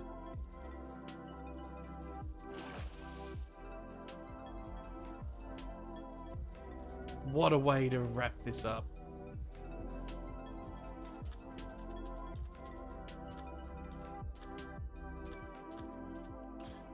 Just goes to show I should have paid a little bit more attention.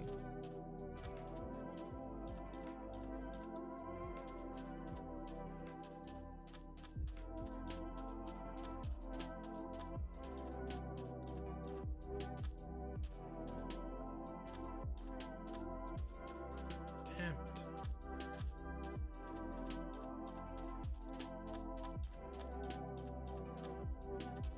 Rabbit.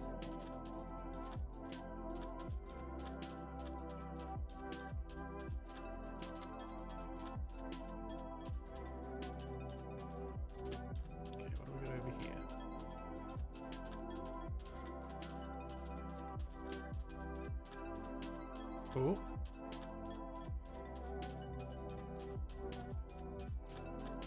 We talked about June too much, now we're in it. Oh no.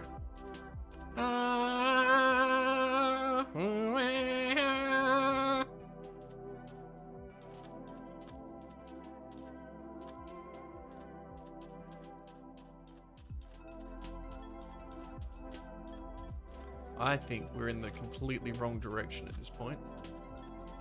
This doesn't look familiar at all.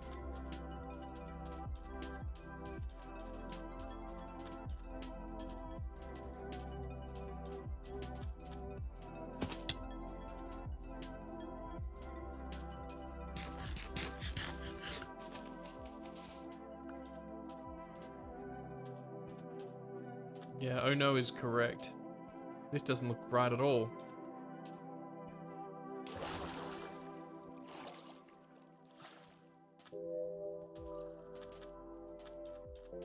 Didn't we start with a jungle? I don't think we did.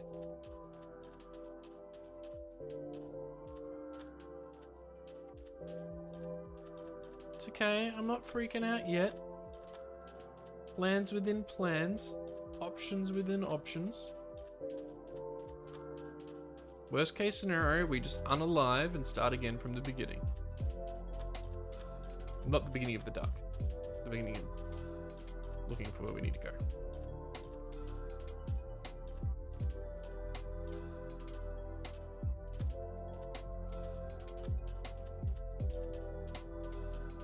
Exploration indeed. One of the big E's of Minecraft.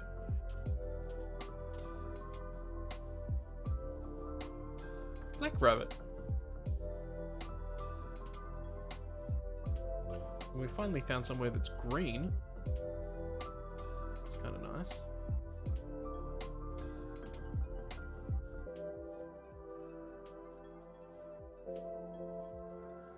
Also would be very nice to come across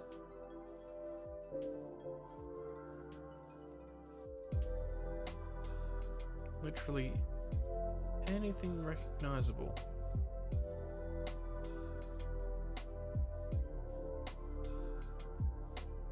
Oh, there's terracotta over that way. I think that's terracotta. Oh dear.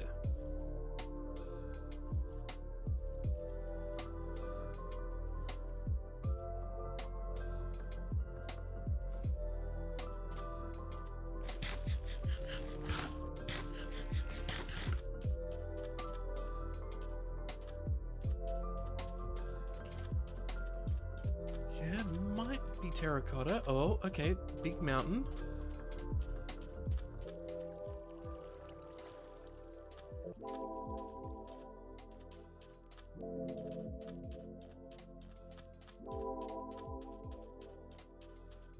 Yeah, we're in the right biome now.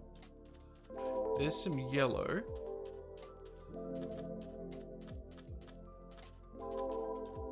Now, we did cut through the mountain out to the other side. What type of onion do people use on cheeseburgers? Normally it's just white onion.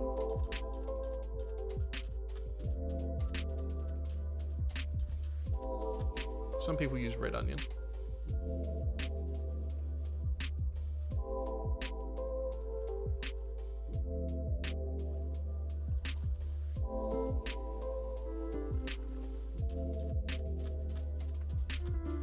Depends if you want your onion fried or more crispy.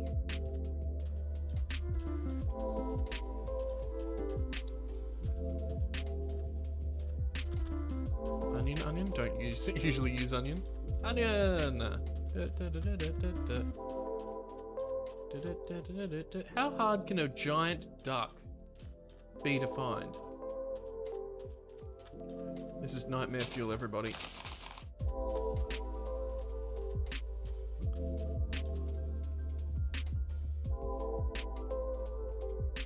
Okay, we're in the terracotta zone.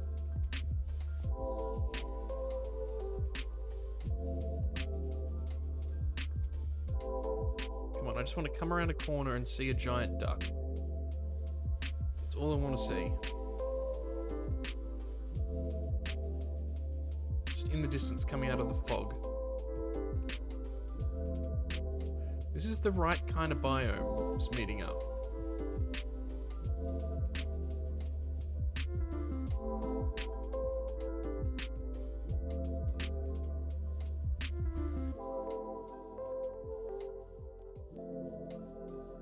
Welcome to the terracotta zone.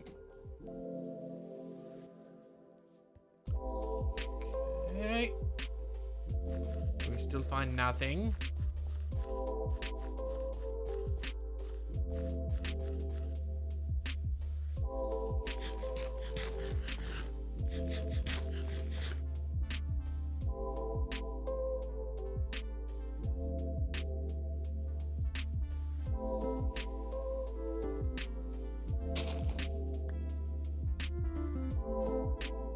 Oh, giant duck, where are you, you buck? We need to claim the high ground. Not like that. Indeed. Thank you, Cal. Flanders, hello. The worst possible thing to happen has happened.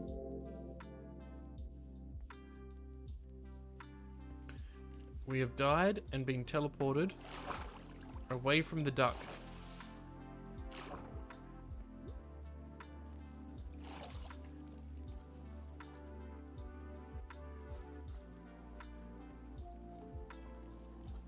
We've been traveling for a day and a night, searching for the duck.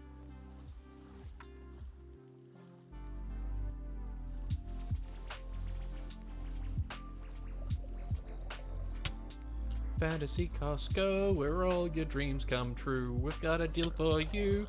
Bum, bum, bum.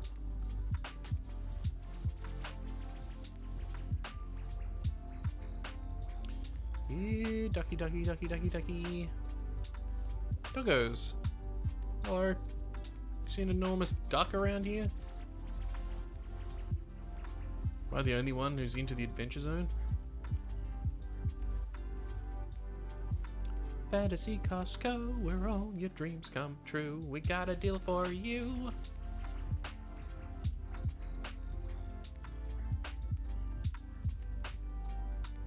Okay, let's try and get some height. Do I want to die and try again? Because you think it was one of the islands I passed? Ah, I see. Well, welcome in. Welcome. Hey, we can try dying again. There's no penalty for dying. I would like to get back to the... Gosh, there's a lot of you. Try and get back to the... Oh, no. The duck before this section of the 24-hour stream wraps up.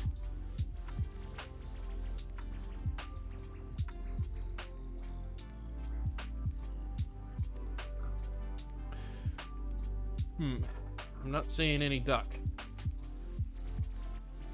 Very funny, you two.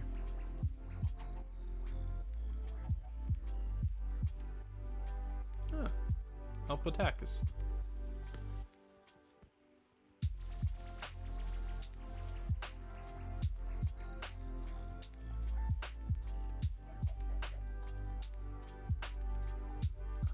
Is the Fallout TV show any good?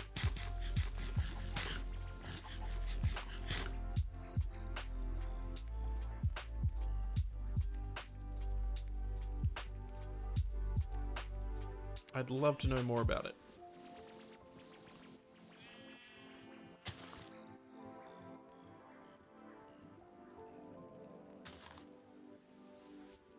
Well, that said, I don't think it's necessarily all that... Yeah, we'll just continue to have a quick look through here. See what we can find. We're kind of circling around. For the most part, it's pretty good. Well, well, well.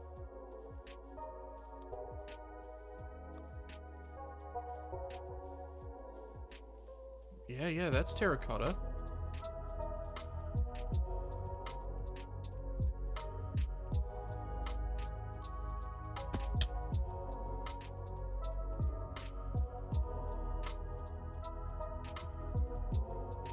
There's also a mountain that looks like it has a hole in it, which is a good sign. Rather you didn't shoot me in the butt.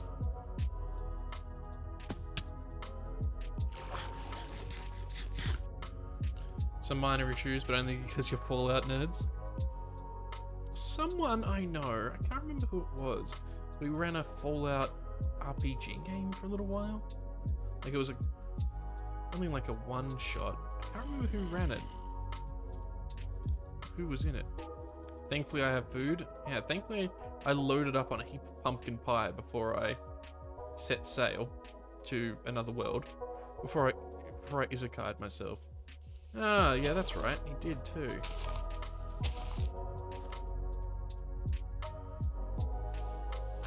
Yeah, I thought as much.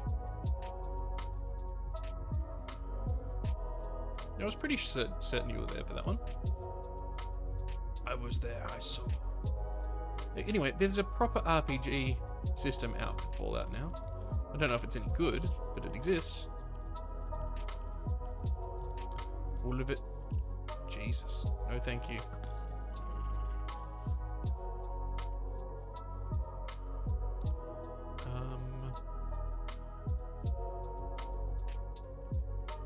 Oh, that was you, Whisper, that put the food together. Thank you.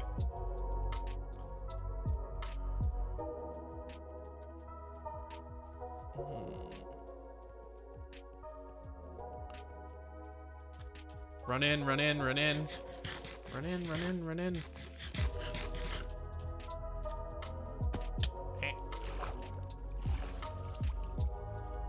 Ordinarily, I'd feel like it's pretty safe to follow the water around to figure out where such things are, but there's so much fractal water generation in this particular... Yeah, Princess Kitty, why not? This might be familiar. Maybe I can ask this young gentleman for directions.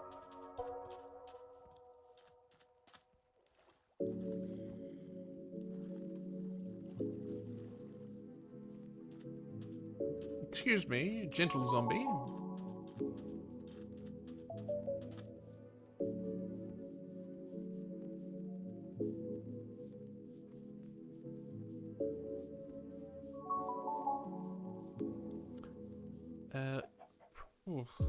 It's not looking good, everybody.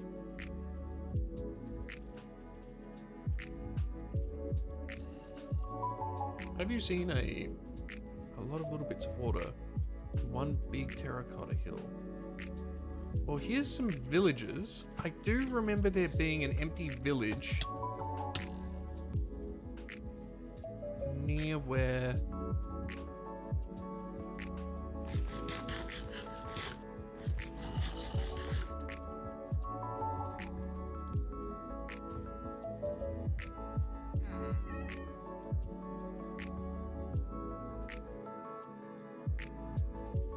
Yeah, there was a village nearby. But in what direction?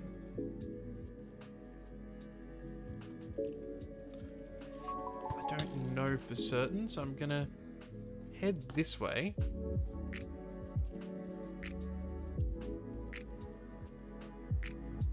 And try and get to the top of this hill. Should be across the river, yeah. Although I was pretty certain that village was depopulated.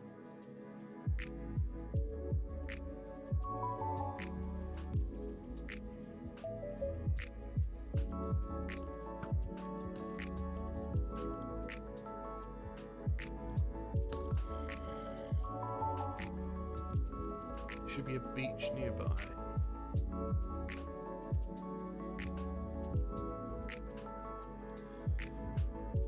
I don't see a beach.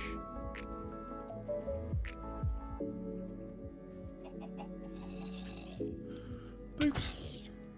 Ow. Okay, yep, that one's my fault. There is? Oh, yep, there is too. It's over this way.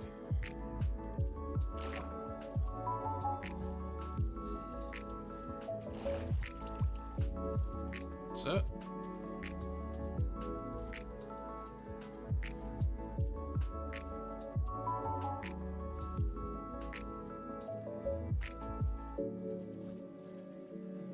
Okay. So this way you think, Whisper?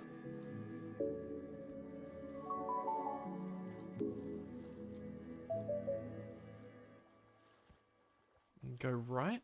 Like, go that way? Or keep going this way?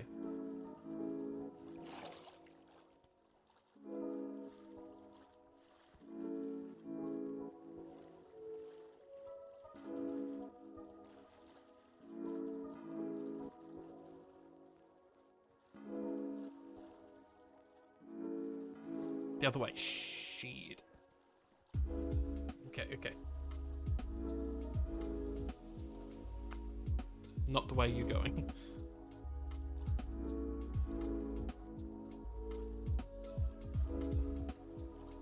Minecraft, everybody. What a great time to be alive.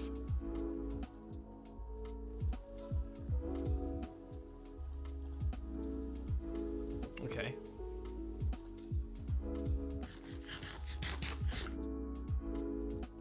What are my coordinates now? I think we're way off. I thought we were in the negative like 1200s or something. I think we're on the right. Yeah, I don't know.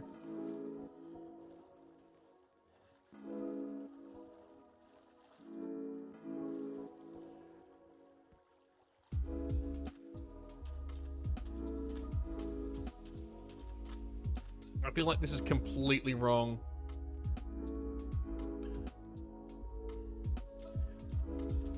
I'm pretty sure we were at like 300, but it was like negative 1200 or something.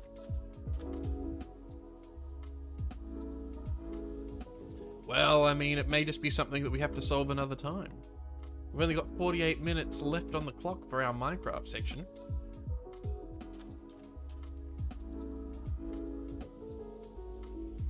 And then it's over to Magic the Gathering.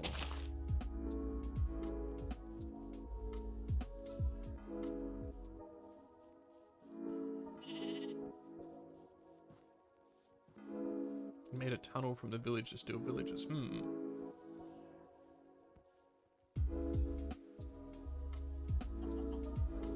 well, we'll head this way for a bit.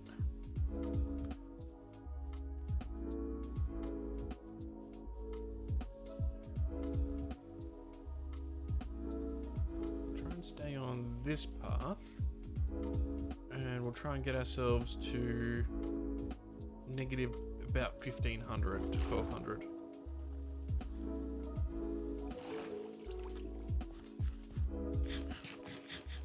Yeah, there's not even any signs of other people really doing anything around here at the moment. Here's the thing.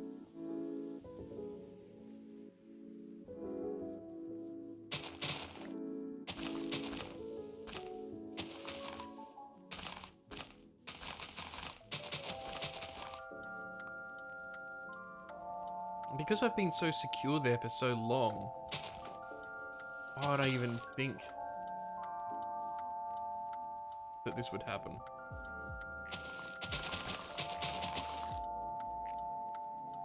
Pumpkins.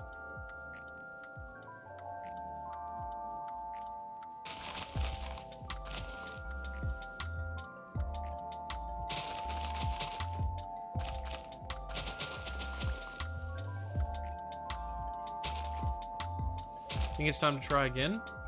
Alright, as soon as I find something big enough to yeet myself off, I'll do that.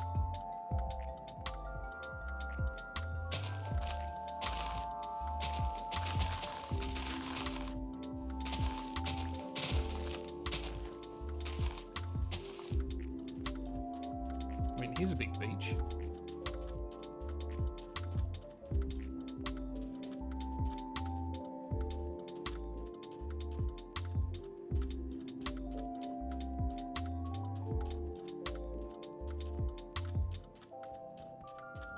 Can I look in your log files and get the coordinates? I cannot. But that's an excellent idea, Modern Evil.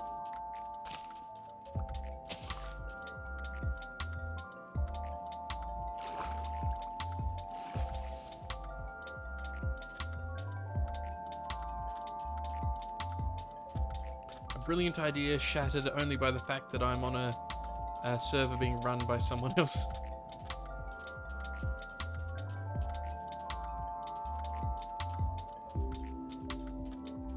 Oh, actually, no, I should be able to.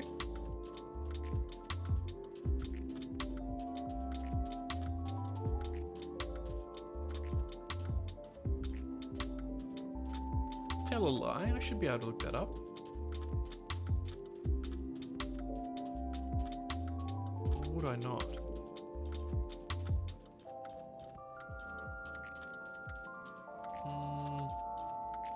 Confusion reigns. Chaos reigns. Started Googling for solutions. Haha, thank you. I appreciate that. Oh, we're back here. Okay. Near the pillager outpost.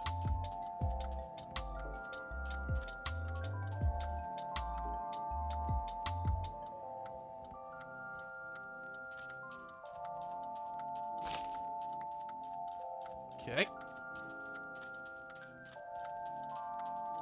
Time to yeet. Yeet, yeet, yeet. Let's see if we can get shot by some pillagers. Actually, I don't want to yeet just yet. I've got a funny feeling it's around here somewhere. Let's see.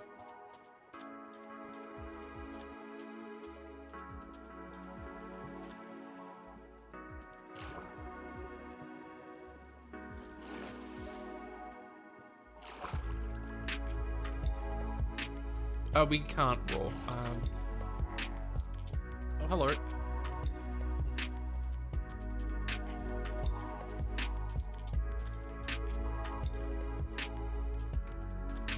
Yeah, I have a... Those two are in a standoff with one another. I'm not going to get involved.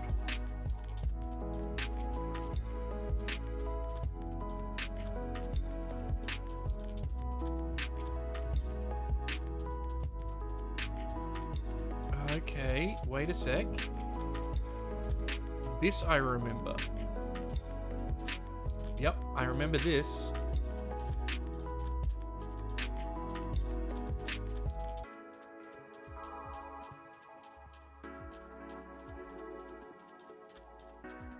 This is one of the first villager encampments I came by. Mm-hmm.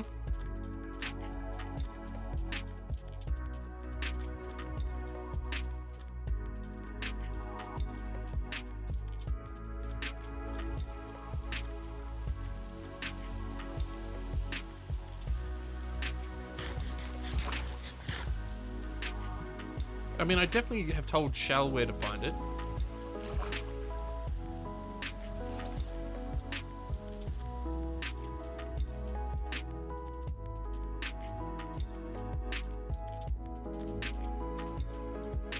I've definitely told other people where to find it.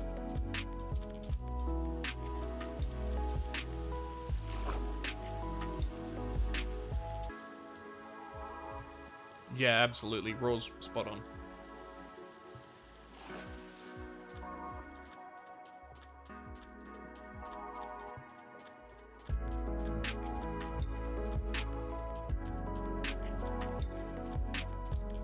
We haven't been looking for that long.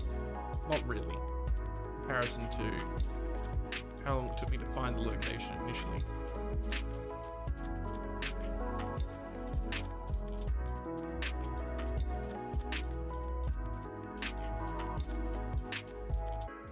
We'll go on a little bit longer. I live in hope.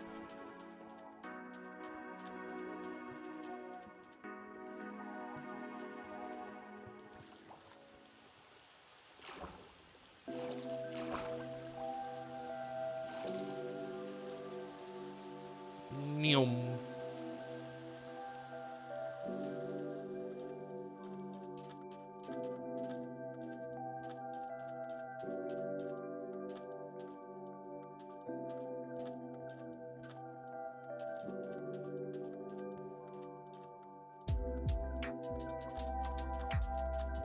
Let's see. Alright, we're getting close on the negative 1200-ish.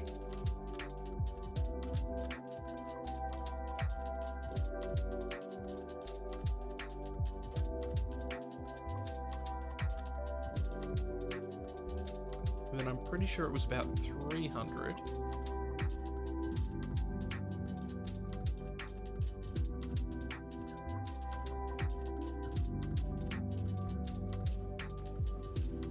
Yeah, that is half the problem, Modern Evil.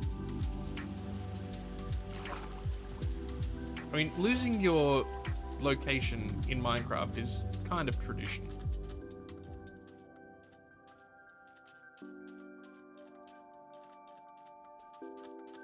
Yeah, it is hard to believe it was that long ago.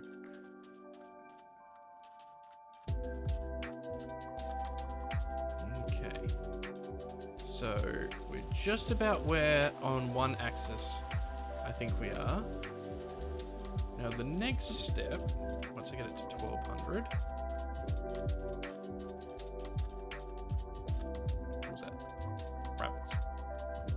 Okay, now I'm going to run on the assumption that I'm correct. I think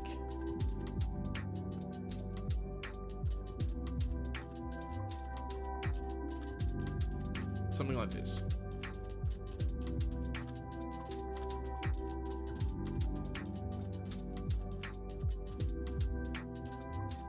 Yeah, I don't know why it keeps turning itself off.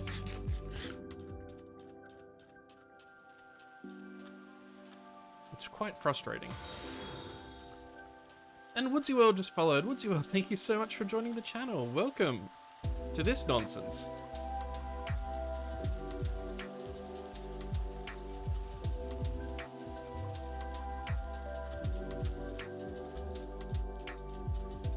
Okay, surely...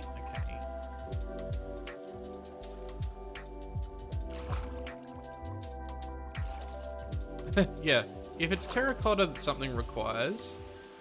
we're good. We have so much of that. But if it's not terracotta, we're kind of screwed.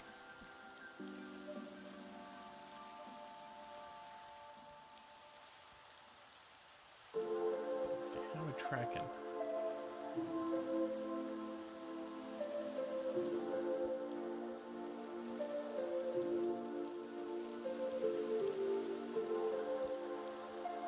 Okay, I feel like this is completely different than what I remember.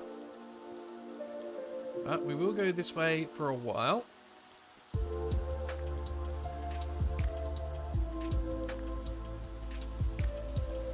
Miri, hello! You've joined us in the middle of an absolute disaster. Everything is on fire. Welcome. We're trying to find our duck. We lost it. But it is the last 30 minutes of the Minecraft section of today's stream. How are you today? Hope you're doing well. Although in the distance I can see a mountain starting to appear. Stardew Zone is about 12 hours later. Yeah, you're right, it is. What have I discovered here? How am I feeling? I'm feeling fantastic. Thank you for asking. I slept very well. I've had quite a lot of very nice coffee. I've had a few friends drop in already and say hello, which is great. But now all I need to do is find my giant duck and I will feel much better. At least in Stardew I can't lose my ducks. Well, you can, but it's hard. How are you doing today?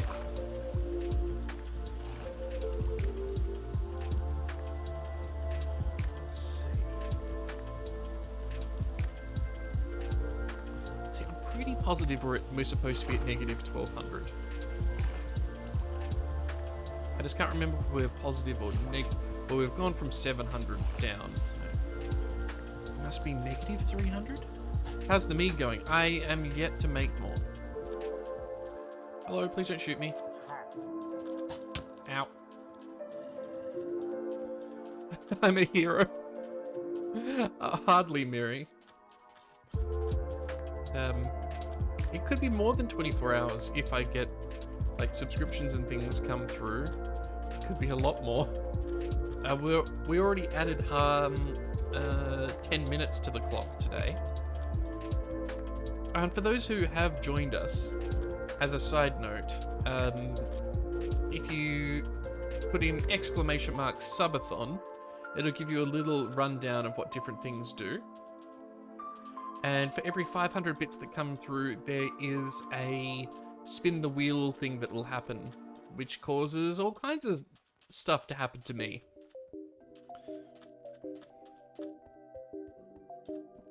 It's great. There's not a bunch of things on there that I'm terrified of. That's a camel. Hello.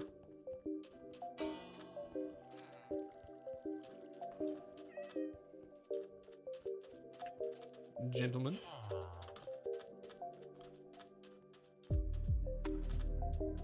Just woke up not a while ago and getting ready for the gym.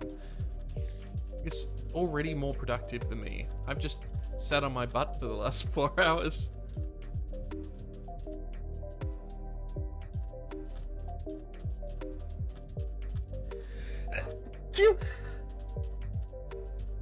Oh. Is this it?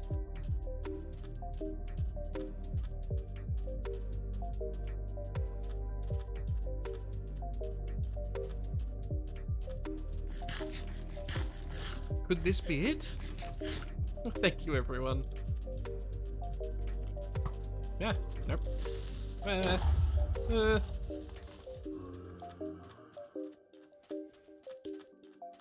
we rediscovered it? It's so much more productive than me. I haven't been able to force myself to go to the gym for years. I can exercise if it's for a... This is looking familiar. I can exercise if it's for a practical purpose.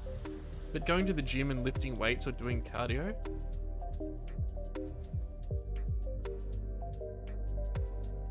Very difficult for me. Very difficult. Well, that is definitely a very large terracotta. We found it! We found it! We did it! I was right. How far off was I? I was fairly far off, but I got the negative 1200 correct, and that's what let us find it. The duck! We found the duck! Now let me find a bed before I expire. We found our lost duck! After 10,000 years. I don't know what's going on in there. I don't want to know. Yes!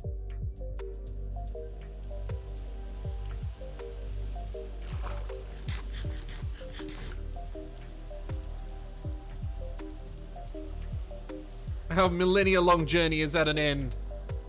The duck has been rediscovered. Ow! What the heck? What is happening?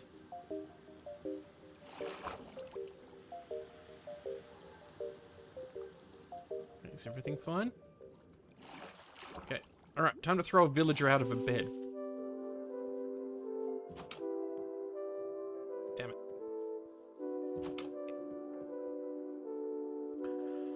Oh!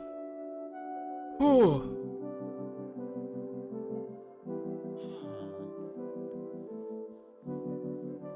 We did it! We're back! Look at the coordinates. Negative 800. Negative. We may as well say negative 900, negative 1,000. Negative 900, negative 1,000. Oh. Oh.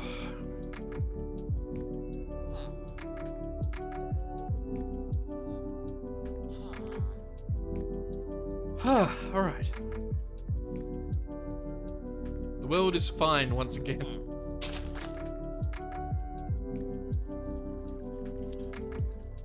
We need to find out a way to get you whitelisted again, Whisper. Holy moly. Maybe get into the Skeleton Flockers Discord and ask some questions.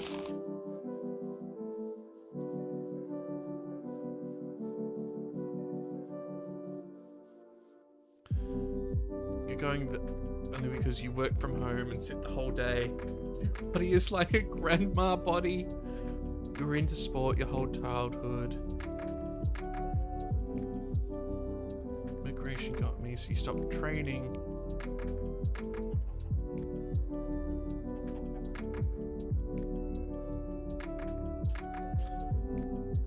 That is still a lot more willpower than I have. So good on you. That's fantastic. Maybe one day I'll become motivated. Actually, well, even if I wanted to, there's only one good gym near me. Can't get back into the Discord for some reason. It says the invite has expired. That is unfortunate. I don't know how to fix that.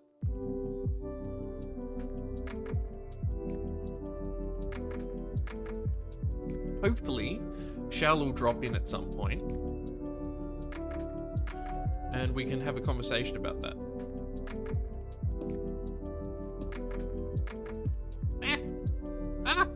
Everything's fine. I'm fine. You're fine. How are you? Okay, we're back up. Okay, excellent. Excellent, excellent, excellent. All right, to the top of the duck.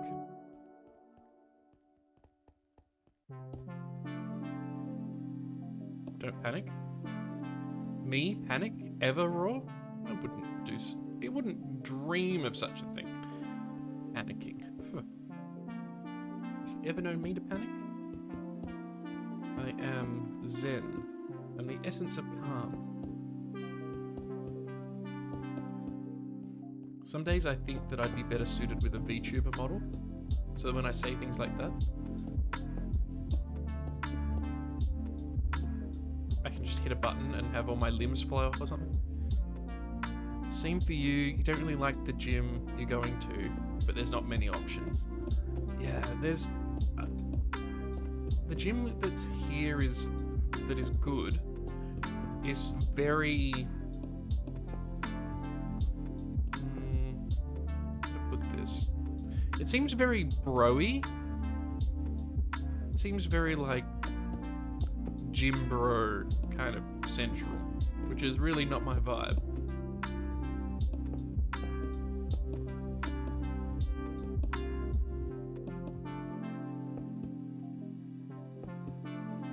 It's hard enough getting yourself to go to the gym when you feel a little uncomfortable with yourself, let alone when everyone else that's going there. And I know everyone else is just there to do their own workout, right? But it's hard when you feel judged, even if you're not actively being. You have to learn to focus on something else. Yeah, true. I know you're right. Because you've been able to maintain taking yourself to the gym for quite some time, haven't you, Tobin?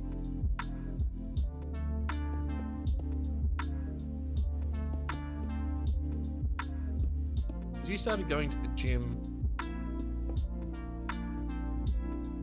when we were living together. COVID killed it.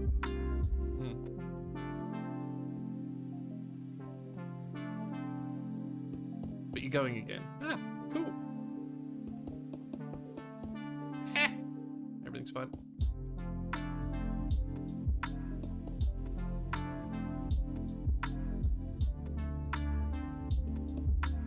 Yeah, it's probably for the best that I start getting more exercise.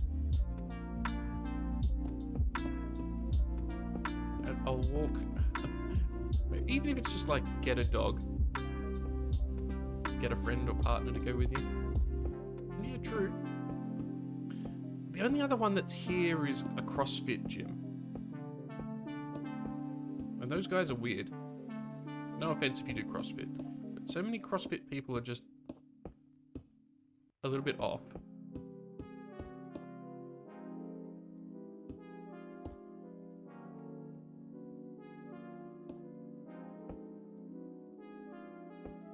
Something ain't right.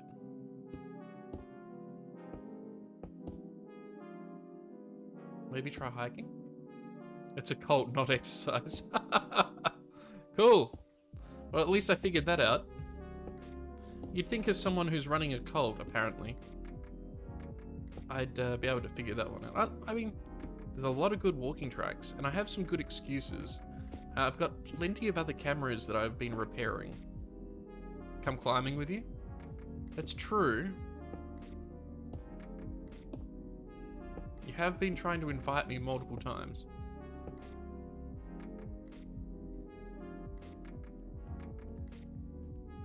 I do like the idea of climbing.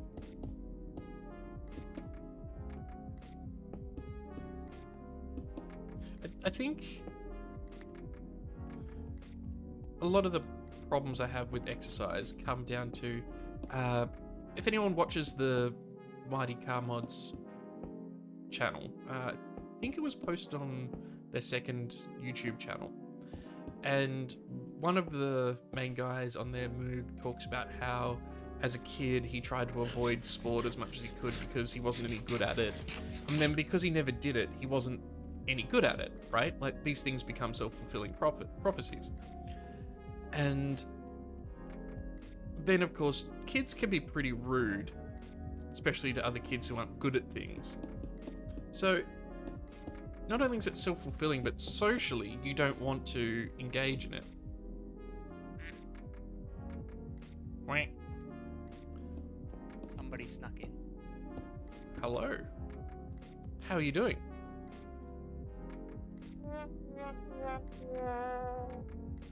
Someone's pushing buttons. Who's pushing buttons? But it was I, Bastion. Ah! And now we have Gearworks here. Hello. Oh. How you doing? You know. You're someone who has access to a soundboard and shouldn't, and goes to the gym all the time. I definitely have both of these things. Yep. I would say that Gearworks is the biggest unit I know. I am 8 feet tall and primarily muscle. It's true. You wouldn't expect Just it. as I remember you. You wouldn't expect it based on his voice, but Once I shook a man's hand and he died. so a little bit of exaggeration. Gearworks is not 8 feet tall. He's like 7'3". Is that correct? I rounded up just a little bit. Yeah. Face palms. What are you face palming for? It's just a traditional Australian thing. He's just failed to, swat a fly away from his face. It happens. I see. Yeah, I literally look up to you. Unless I'm squatting. Unless you're squatting. And even then, if it's a good chair, it's difficult. It's difficult. I mean, I suppose if you're squatting as well, then nothing really changes. That's also correct, yes. So, what brings you to these... brings you to these here parts? I don't know, I was just following some random and they gave me a slip. Speaking of following a random and giving them some slippers, how goes the war? Ah, yes, the war. Let me just check the table. Oh, that's right. There's a website now that keeps track of everything. Oh, Yes. I've seen that. It looks complete. Like, if anyone's wondering what we're talking about the war in Helldivers. I saw a commentator online genuinely trying to argue that Helldivers was dying because of reasons. because of like people have investments in narratives that exist, and we all have competing little stories that we want to forward, despite, or rather, regardless of any contribution from reality at all. So, some people find it very important that Helldivers will slowly die because they said it would, and then, you know, if it doesn't, then they're wrong and they have to self-examine. And on the other side, a lot of people don't give a shit because that's just the natural life cycle of game. So this is an interesting thing. So why do Australians use feet and inches for height? Well, Because Americans refuse to change and we have to talk to them all the time. no. This was the Britishers' fault. I mean, also the exact same reason that the Americans refuse to change is the British. Yeah. Just remember, the British colonized your measurement system. My point is that you go back far enough in time and everything is the British's fault. Even the Egyptian Old Kingdom, they had a hand in it, I swear. No, How could you if say if You go something- back far enough, it stops being the British fault and starts being. So controversial, yet so true. No one's told you about the British Time Machine program of 1969. Nice. Brutal. Gearworks lore is deepening again. Ever deepening. Basically an Too SCP. greedily and too deep. That really upsets me. That really upset me. Brutal appeared, it was mandatory. Ah, I see. So, The why... good thing is we're all going to be here, I might as well join in. Yeah, why not? Thank you for coming to join me. No worries. I've been keeping it secret for a while. Keep it secret. Keep it safe. Alright, I've got the battle report at least from All right. the Galaxy map. News live. Live from We the are getting battlefront. rogered hard from Automaton Bonk. Bonk is occurring in the north. They are elbow Sector. deep in us. I guess we'd best go drop anchor on the Clanker Wankers then. I mean, we're holding the Memkent and fucking, what's it up called? The Lasathan Memkent line, that's what they're calling it. Holding might be a strong word, but that's where the battle is at least. Speaking of battles, get out of here, you bully! No.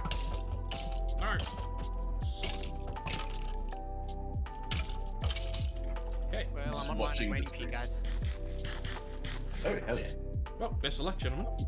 Shortly. I'm trying to work out the best way of farming metal. Metal. Oh, medals, you just do the higher missions. You select the angry missions. Yeah, and you just drop into other people's And because Winksy you has get just here, come halfway in. through. And shared 1,000 bits becoming the VIP. Winksy, coming in swing. Thank you so much. That is so many bits. And that also increases the stream time by like 10 minutes or something? 20 minutes? Holy crap. Winksy. And we also get 2 spins on the Wheel of Misfortune. Oh, Boise. Alright. Well, Is anyone else wondering exactly how sleep deprived we can make clay before shit goes wrong? very is the answer. I'm Hang wondering. on, I'm just checking how much money I've got to spare.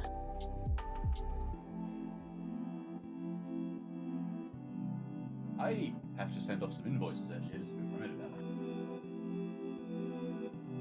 that. I have a limit as to how long I can stay up and watch Clay get sleep deprived, but I mean, we all have our limits. Well, Winksy, we get 2 spins on the wheel, so let me bring that up. I've got a new terabyte drive and I have enough software to record the entire thing. So. oh god. Here we go, Winksy. Spin number 1. I feel like I need to start some music for this. Hang on. I can do that. We want something like the Price is Right prize theme.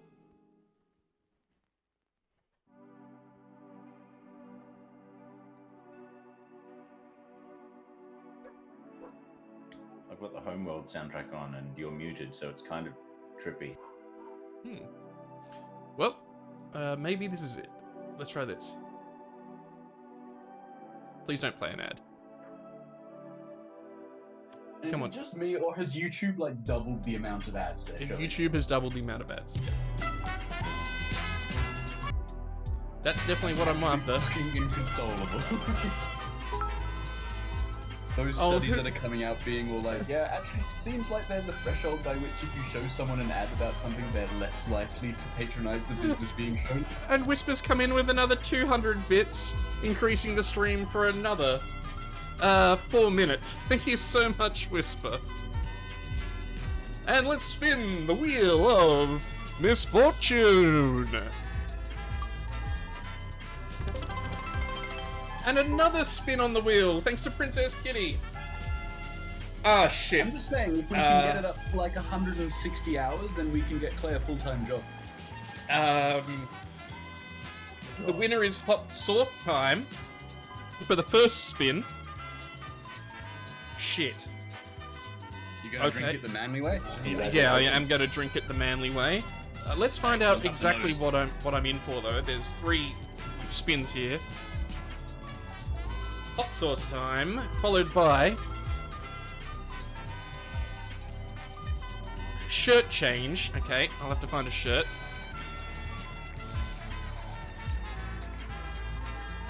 And last but not least,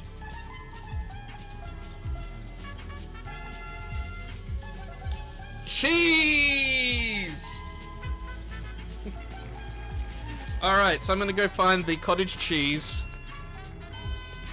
some hot sauce, and a new shirt. I'm not changing my shirt on camera, Raw. Challenge mode, do all 3 at once. Put the hot sauce on the cheese and then change your shirt while eating. Cheese! Alright, everybody, I'll be right back with some... Holy crap.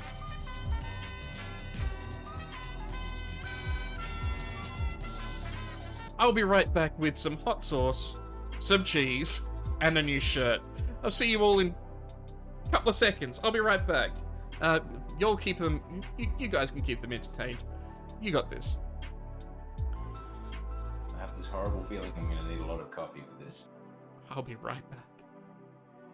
I'm just gonna vanish randomly because I will be fighting robots. Well, I'm going to get a coffee and then I might also fight robots. Yeah.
going to do an experiment in metal farming.